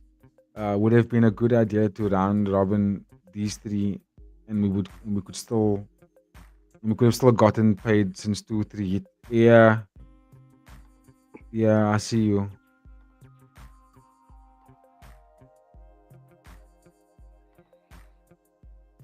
Let me just get that bet365 up again quickly. Yo, I am blown away from this robberies, my bro. Blatant.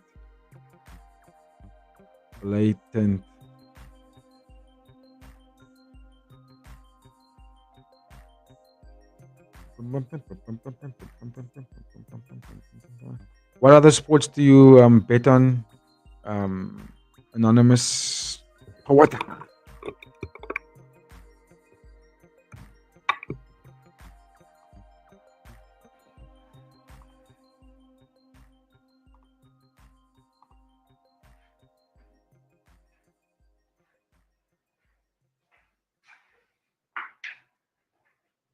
What is going on here? Why am I getting this?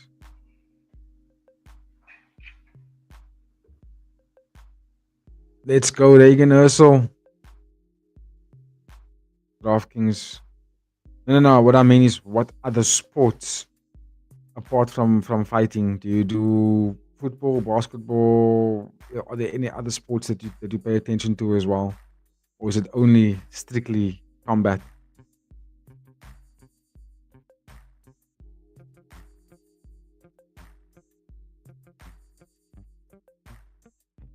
Boom, boom, boom, boom. Boom, boom, boom, boom, boom, boom. Don't know why I can't find the one championship on Bet365 now.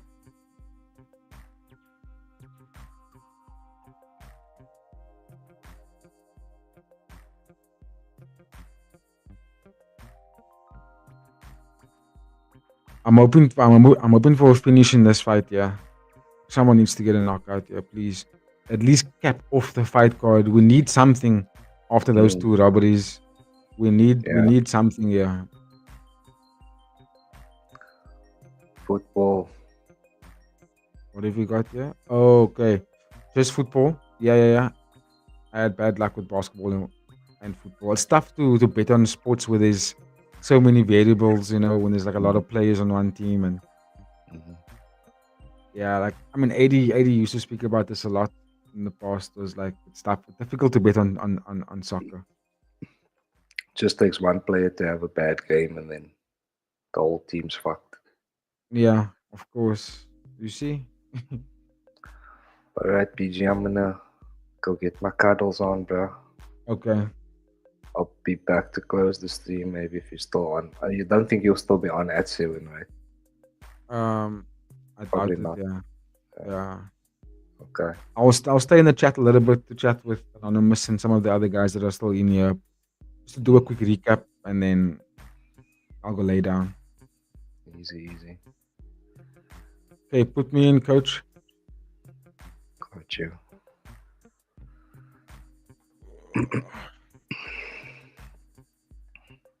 Fight cam. Let's go. Alright, boys. Stream. Main event time. Main event. And you've got me with the main event. Let's go. Okay, now the stadium is full. All right, bro. Connor Mosey. It's been a pleasure. Thank you, Much everyone. love. Much love. Catch you Take it maybe easy. later, bro. Yep. All right. Have a lucky Peace, one. bro. Cheers, my friend. Much love. All right, chat. It's you and me. Just you and me.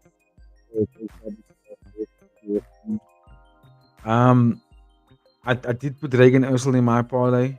I always go with the champ. Champs do what champs do. Let's go. Anonymous Powhatan. Not yet. Yeah, I'm gonna stay in for the main event. And then maybe stay on for a couple of more, maybe another, maybe 20 minutes or so. Have a nice chat with you guys, recap the event, and then close off the stream then. So you've got me until the end of this card. George Jarvis is claiming to get the knockout in the third round.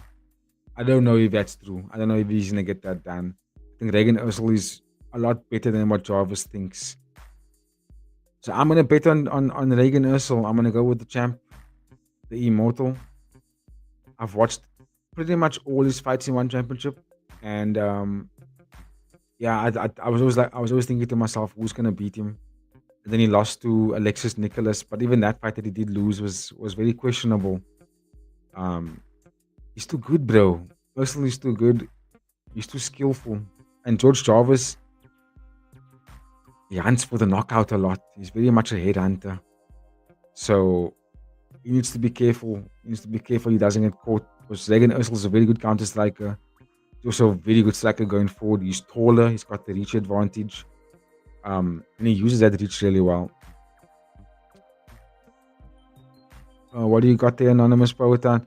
Bet365 was so quick to cancel my pick when I lost to a robbery, but can't give my pick when I win. Bet365 has to find a way to keep their money. But you also have to be very quick when it comes to live bets. You know what I mean? You have to be on the money. I'm sure you know. You have to be on the pulse when you bet in live fights because they can close it so quickly.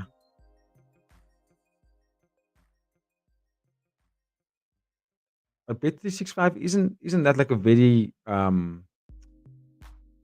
dependable site? Like it's one of the good ones to use. I'm glad that we have access to it here in South Africa because I tell you, for the last 2 years, we've been struggling to find betting sites for one championship. And also like getting access to it. But we got access to this one quite easily, so big ups. Let's go, Regan Eersel, the Immortal. Look at him. People underestimate this dude. They take him for granted because he's not muscle bound, he's not big, he's not jacked. He's built like a normal dude, but the man can fight. Very good fighter.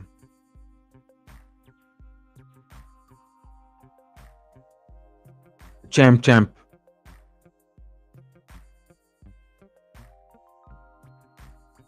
Many people prefer it over DraftKings. Many sites have access to one championship's betting. Sometimes I do get limited by the fighter I can choose. I wonder why that is. Because also I noticed, even on Bet365 I saw now, they don't give you any props. There's no like overs and unders. There's no props or anything. There's just straight or parlay pick. Or unless you saw props there, Anonymous Powhatan. I didn't look too deeply into it, but I couldn't find any prop bets. It would be nice to put on overs and unders, you know? That's safer than picking a winner or a loser.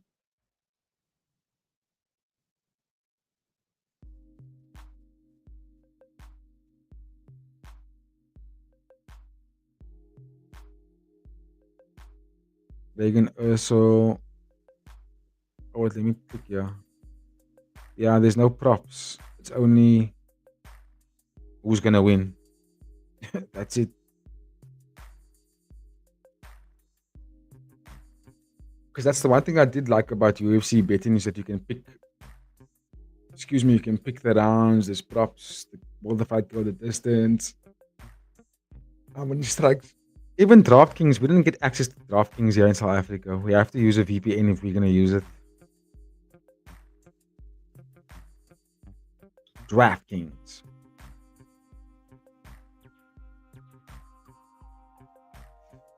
Potan says, yeah, Bet365 only has ML for one. It sucks because I've called the sorry, my screen is cracked. I've called the refunds.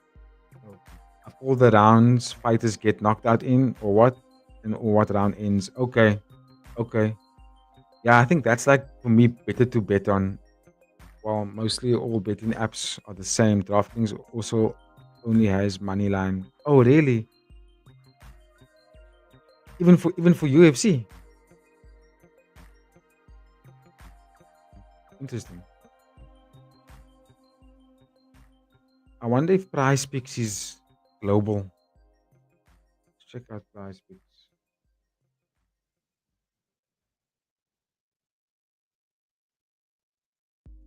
Prize Picks.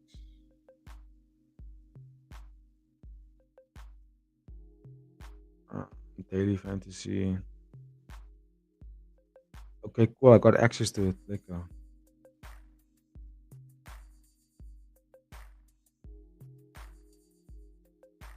Hopefully we can get sponsored by Prize Picks.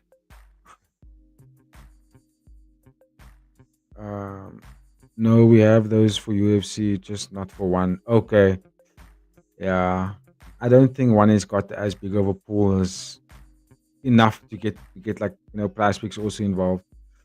Nanospotan also says we also have Prize Picks. Yeah.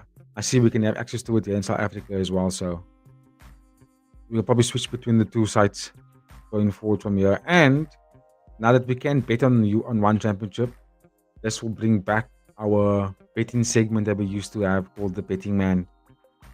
We will just talk bets on fights in particular. So let's go.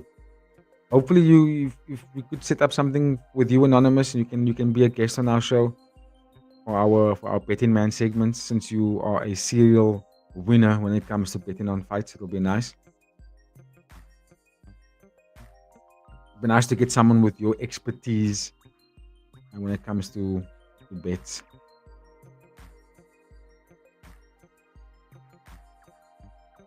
Let's go, Dom Lau. Take us home. Take us home.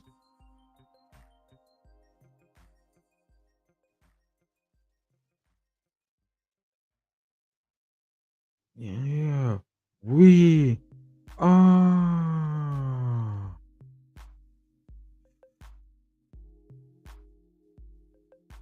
I'm going to keep it a buck.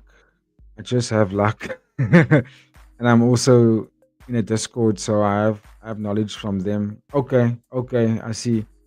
That's very healthy though to have the Discord popping off, because then it's like you're sharing a lot of opinions and a lot of tips and tricks on how to get it done. I like that. We've also got a Discord server, but our Discord server is just where I normally put links to the fights for people to watch, those who can't watch, and I'll put links in there. Jarvis looks a little bit emotional. Let's see. Hopefully he can keep his emotions in check, yeah, and not get sucked into a wild exchange. As we've seen in the past, when fighters are hyper emotional, they get an adrenaline dump after round one, and then that's all shit out. So you say it's luck, Anonymous? I don't know, eh? I don't think you would put money in just based on, like, I'm sure you would do a very calculated bet. You'd be like, hold on, let me do the research here first.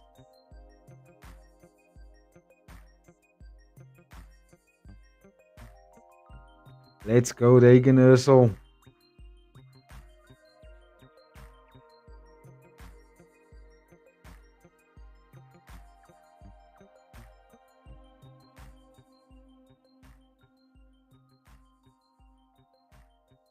Yo, I'm hyped. I am hyped. I'm going to turn my broadcast a little bit louder here for this one. There we go. That's what I say. It's luck. Love it. Get on one. Let's go. Start that clock. 5 rounds Muay Thai. Gotta love it. Gotta love the 5 rounds Muay Thai. open stance for both guys. Although Eersel does switch a lot. Ooh, stiff jab lands for Eersel. Double low kick. Ooh, Eersel clips him. Jarvis took it though. Are we gonna see a round 1 finish? Ooh, hard body kick for Eersel. It's going to work. Ooh. George Jarvis is looking like, what am I fighting against here? Another stiff jab. I like the calf kicks from George Jarvis. It's very good consistency. It will add up if he stays, like if he survives the fight. Oh, straight right knocks him down. Ooh. Ooh. Let's go. Let's go, Regian, the Immortal Eersel. Let's see what you got, G-Unit. Oh, front kick. Oh, is this going to be the end? Body shot. Elbow. Oh, another knockdown. This is why the Immortal is the best fighter in the fucking organization. Let's go. Round 1 KO. Fight's finished. Done. Don't need anything else. This is why Eersel is the dog of dogs, bro. Let's go. Let's go. Jarvis deleted that clip. Bro. Gotta love it. Oh. That was light work. Light work for the champ.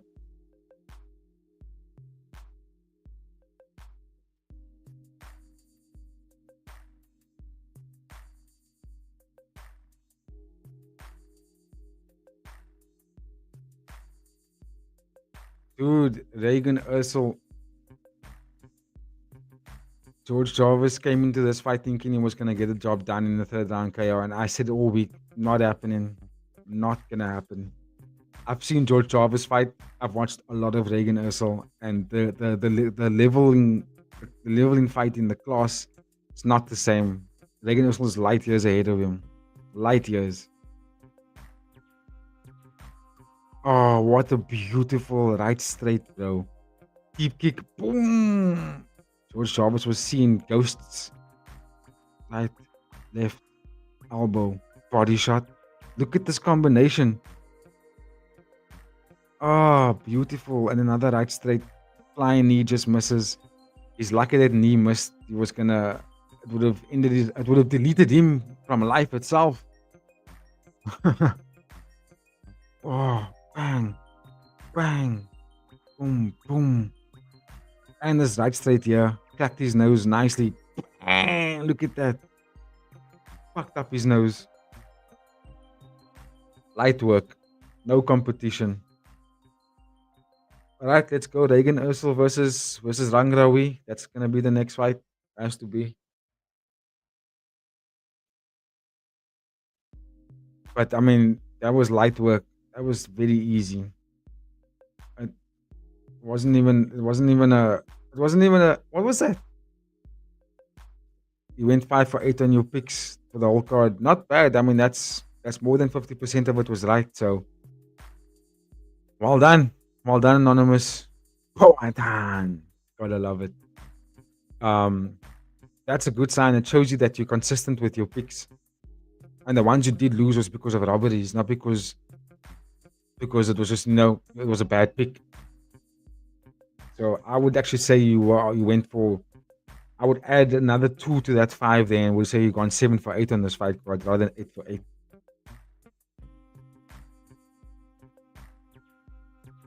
Yo, Regian Eersel, guys, the Immortal.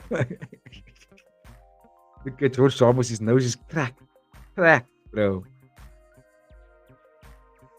Give him a bonus. He made weight as well. You got to give him a bonus. Now the thing is the kickboxing belt is vacant. Lightweight kickboxing belt is vacant.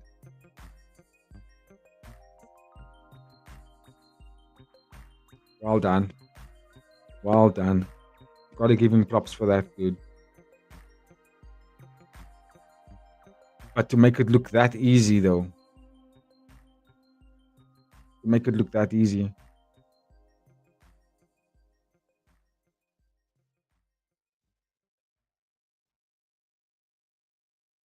Okay, let's hear these final words, and then we will go through a nice recap at the end of the show, and then we can. There we go. Yeah, fair enough. I went 6 for 7 without robberies. Only one didn't win. You're still unhappy with one. Oh, shame. I thought he was gonna win as well. I'm not gonna lie. I thought Kang Kang G won. I thought he was gonna win as well. Honestly, I thought he was gonna get the job done there, but I did say that it's high risk when it comes to heavyweight guys that just like to box and no wrestling. It means one of them is gonna have to go down.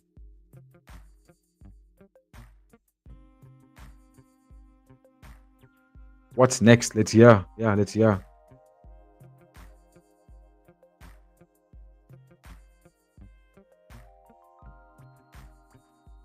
I want my first baby back.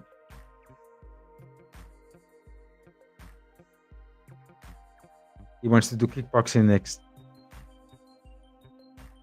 So who?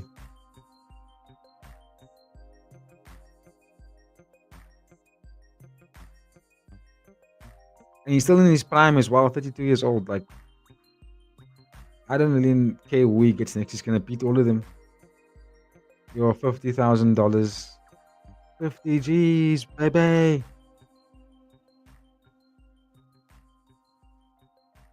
Yeah, he made light work of George Jarvis, bro. It wasn't even a fight.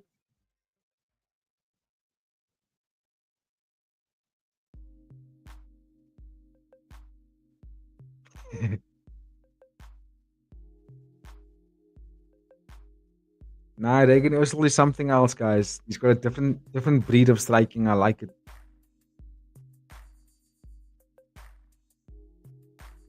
I tell you, he wants to do kickboxing next. So at least we know that. He's not going to stick to Muay Thai immediately. But I like that he's defending both titles. I always find it difficult for fighters to defend, whether it's two divisions or it's two sports. I find it quite difficult for fighters to maintain or sustain a healthy, healthy position in at the top. At least it's not two divisions. It's the same division, just two different sports. Nah, well done, Eersel. Well fucking done. Are you nuts? Are you nuts? I'm clapping soft because it's 6:20 a.m. here in South Africa. I've been up since 2 a.m. So I'm gonna go through a nice quick recap with the chat. So get your comments in if you have any thoughts about this fight card so far. We know where Pablo, excuse me, we know where Anonymous Powhatan is at. Tuned in with us all the way from the beginning till the very end of the fight card. Much love to you, Anonymous Powhatan. That is amazing support, and it means a lot to myself and the rest of the guys here at Fighting with Friends. Let's start from the top. What we just witnessed now, we saw Regian Eersel basically smoking George Jarvis. How long was that? That was like what? Wasn't even a minute in, right? That was like under a minute or something like that. Hey, why is my screen doing this? There we go. They round 1 KO. The fight didn't even last for 2 minutes. There was first round, and I was still getting excited for a 5-round Muay Thai fight. You know, I want to see a 5-round Muay Thai fight. What have we got there, Powhatan? Yes, sir. I had to have someone to talk to about these fights. Big ups to you, brother.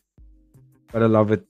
We do it every weekend, and it's always good to see the community growing and having people that's consistently coming in and having chats. That's what we love. We love the banter. We love to get opinions because, we don't know if we're right. We don't know if what we're saying is the correct thing. So it's good to hear other opinions about the sport. Regian Eersel. Champs do what champs do, right? That he took out a very young stud. Look, George Jarvis will be back. He's 25 years old. I do think that he's going to be able to, stay in that upper echelon. He could be fighting against who just lost now, Assouik. So we could get them. I think that's the reason why we had this as the main and co-main, because it's high-ranked lightweight Muay Thai contenders. Who else is there that's lightweight? There's Ariane Esparza, there's Ricardo Bravo, there's Nazit Trujillo, there's Liam Nolan just left. Who else is there? There's some good lightweight fighters. I said Ricardo Bravo. What was the other dude's name I just fought last week? Can't get to the name now. But I do think that Rungrawee is probably going to get the title shot now because he won that fight on unanimous decision, which was another robbery, as we know. I thought Youssef Assouik did more than enough to get the job done. He was more consistently in terms of how much he landed. He was only on the front foot. He never took a back step. I'm shocked. Anonymous Poetan says, "Have you guys assisted a one championship event?" What do you mean assisted a one championship event? Like actually be at an event, or what do you mean by that? As I continue with the recap, let me know your thoughts on that one. Anonymous Poetan, what do you refer to in terms of assisted? So yeah, I think we're probably gonna get George Jarvis against Youssef Assouik. He beat Rungrawee in his last fight, so they might even do a rematch first before we see Rungrawee maybe go for a title shot. Oh, okay, like watching the fight at the no, we haven't watched a fight at the stadiums in Lumpini. That's in Thailand. No, but we are working on something like that. What I'm actually trying to do is get in touch with Nick Atkin, who does the media for One Championship. And because Fighting with Friends is produced by Cutaway Pictures, which is a production company, we actually do filming. I feel like we could work up a partnership there where we could actually help Nick Atkins level up his content even more if he expands his production team with my team. And then we would be able to fly out to Thailand a bit more frequently and cover some of the events there. Give more fighter interviews, things like that. Just level it up a little bit more. That's kind of what we are trying to work, and hopefully we will get that right in early 2026. Because I want to go watch a fight there. Have you watched the fight there, Anonymous Poetan? Have you been at the Lumpini Stadium before? I've been to Thailand before, but I haven't watched any. At that time when I was in Thailand, I wasn't watching One Championship at that time when I was in Thailand. But it is on the cards. We're working towards something like that, going back and being able to be at the events, but not as fans, but as people that work on the events, Anonymous Poetan says, "Seems cool, bro. Hopefully you guys accomplish that." Many thanks, dude. I think with all the support that's coming in on the YouTube channel as well, is making that reality become more real, because we're getting donations, we're getting super chats coming in. And that's helping us, get closer to the dream. We are going to release some more membership content so then we can get memberships. That will obviously be a monthly subscription, which will also add to our destination. Anonymous Poetan also says, "Oh, nah, I'm not that lucky to travel to Thailand and all of that. But I did go to the 168 Denver card. That was a fun card. That card actually got us a lot of views. I remember in our live stream, we had over 10,000 people tuning in at that time for that fight card. It was big. Denver card was big. Sucks that they couldn't do it again this year. They're going to try and do it next year, apparently. But at this current state at the moment, I don't think One Championship is going to be able to go back to the USA purely because they don't have any US champions that they can prize for the US fans. So I don't know if we're going to see a Denver card anytime soon. And it looks like they're prioritizing the Japanese fight cards. So I think they want to tap into that market a little bit more, which is a smart thing to do because, let's be honest, people are more hyped for the Muay Thai and for the kickboxing, and that's predominantly the Asian market. So it makes sense that they're doing that rather than focusing on going back to the US. What's up, Owetan? Yeah, it sucks. I was planning on going and look at the card they pulled. Yeah, I mean the card was shaping up to be fantastic. Let's be honest. Excuse me. But I don't know why they stopped the card because of Stamp getting injured. She wasn't even the main attraction for the fight card. They built it up like she was, but I don't know. They could have. For me personally, if they're gonna go to US, then I would rather take the Rotolo brothers and use them as the driving force to bring back the US fans because they're from the US. They fight really well. They put on amazing fights when they go in there, whether it's grappling or MMA.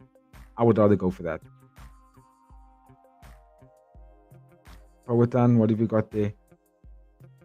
But about the 168 card, I unfortunately saw Haggerty lose, but I did see Estupinan whoop ass and I told my friends about the Colombian guy. Yeah, no, the Stupinan twins are fantastic. Jordan and Johanna Stupinan have been amazing in the one championship. I think, correct me if I'm wrong, but I think Johanna Stupinan finally got his first loss. But before that, he was on a streak in that bantamweight, in that flyweight division. Haggerty lost against Superlek in that fight card. But I'm not surprised. He's Superlek, let's be honest. I do think if they must fight again, it would be a different fight. But just shows you the level of striking of like Superlek and Rodang and those guys. And Haggerty is just there. He's just in that pool with them. You know, the elite. I was so pissed that the Rotolo and Mikey fight didn't happen. Yeah, me too. That bugged me immediately because that would have been sick. That would have been a sick fight to watch the two of them go up against each other. And they actually did Mikey dirty in that one. The one championship did Mikey very dirty in that fight. They didn't allow him to successfully go through his, it wasn't a surgery, or was it surgery? But because I wasn't able to make the weight, and they asked me to make 3 weights in the space of a week. I was like, nah, you're messing with the boy's body, and that's why he wasn't able to do it. And then because he pulled out, they ended up saying, no, let's just strip the title and get rid of him, which is, I thought was unnecessary. They didn't have to do that. I purely think that they did that because Mikey was in contact with UFC prior, so there were signs of him potentially leaving. Anonymous says, I also called both Estupinan to beat Haggerty and Jojo. But of course, I was restricted by the bet. You would have won easy money there. I also thought that Estupinan was going to beat Jojo. And then, and Haggerty. That was Freddie Haggerty, right? It wasn't Jonathan Haggerty. That was the younger Haggerty brother. Still a good fight for both guys, for all 4 of them. In fact, Johan, Jordan, Jojo and Freddie Haggerty, in my opinion, are really top talents for that flyweight and strawweight divisions. Even Akif Kuluzada, monster. He's a monster fighter. That Anonymous Poetan says, yeah, they hella screwed Mikey over. That's messed up by the one. Luckily, he's in the UFC now, so that's good. And he's getting paid more. Mikey's getting paid so much more, and he doesn't have to travel anywhere. And if you didn't know, fighters that are outside of Asia have to pay for their own flights and accommodation when they come into Asia to fight. So fights like fighters like Ben Tonon, for example, Ben Tynan, Garry Tonon, the Rotolo brothers, even Mikey. They never lived in Thailand, so they had to fly out. Even the UK guys, they have to pay for their own flights to come and fight. That's absolutely madness if you think about it. For an organization like One Championship, you should be covering that for your fighters, especially fighters that are fighting for titles. You should be covering their expenses. Not making them pay for their own stuff when they fly out from far out on the opposite side of the globe.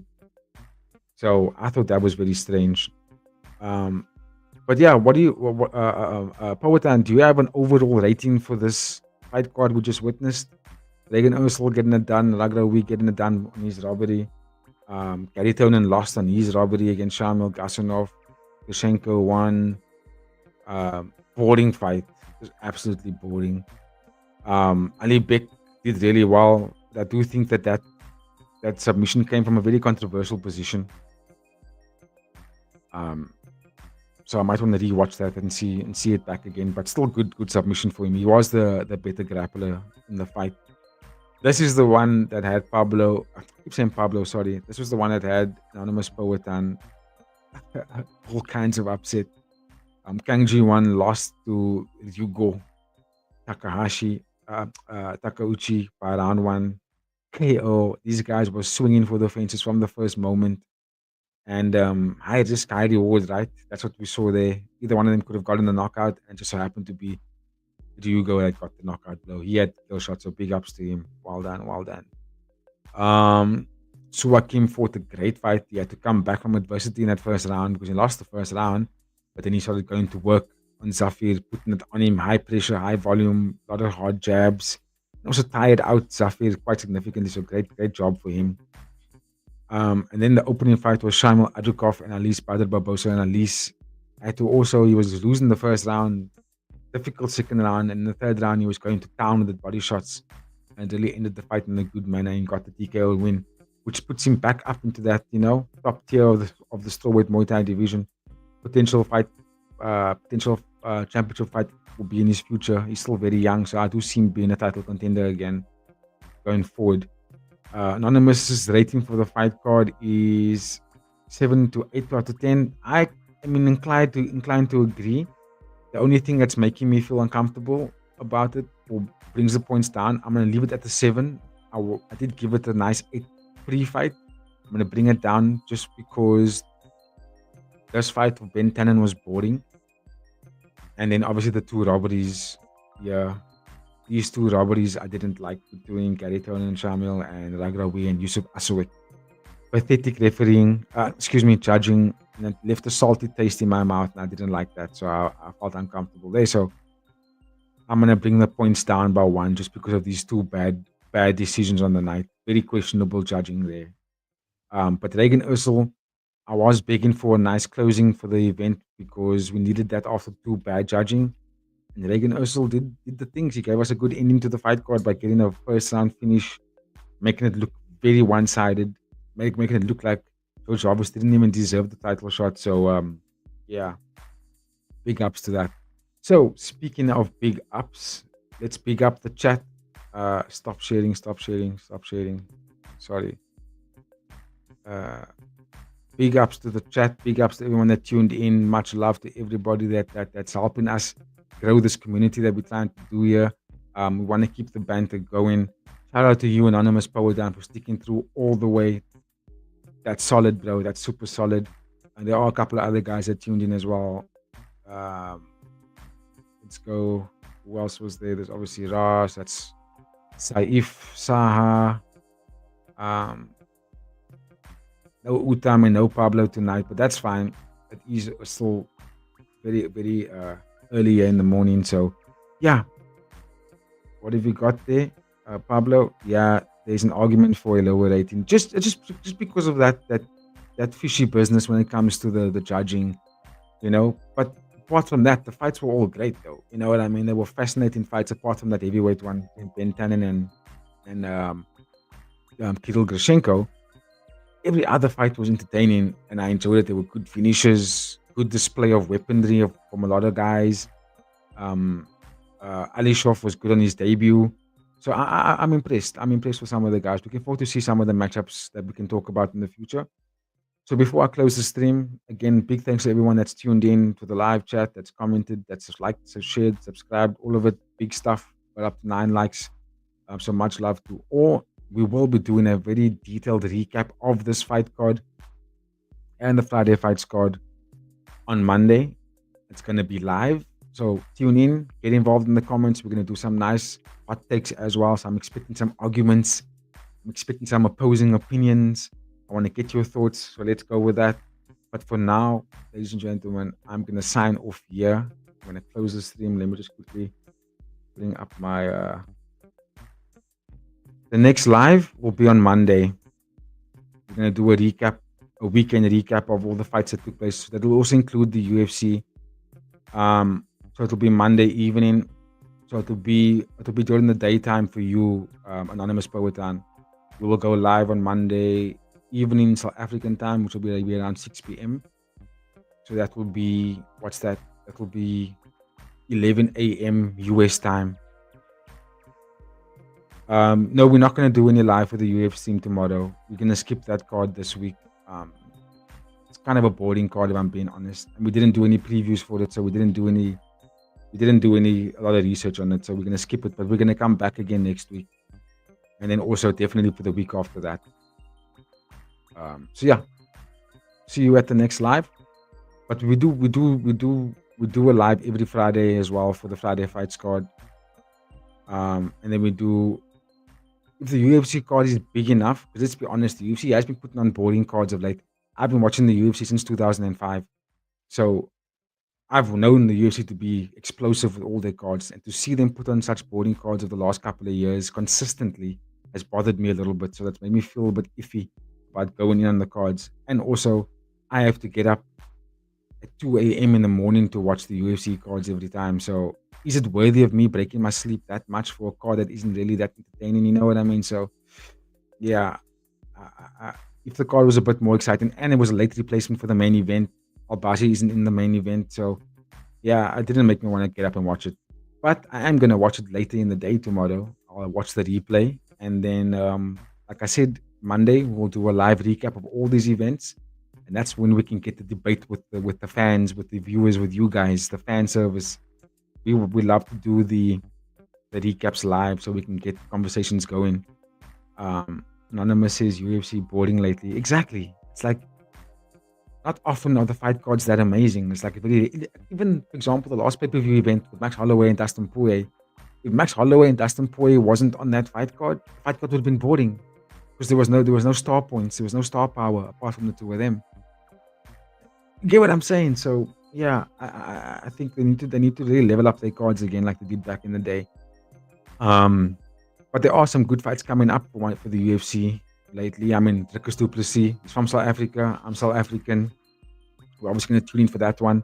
We're going to have a full panel for that fight card, for that live. It's not just going to be myself and Adrian. We're going to have the full guys. Everyone's going to be tuning in.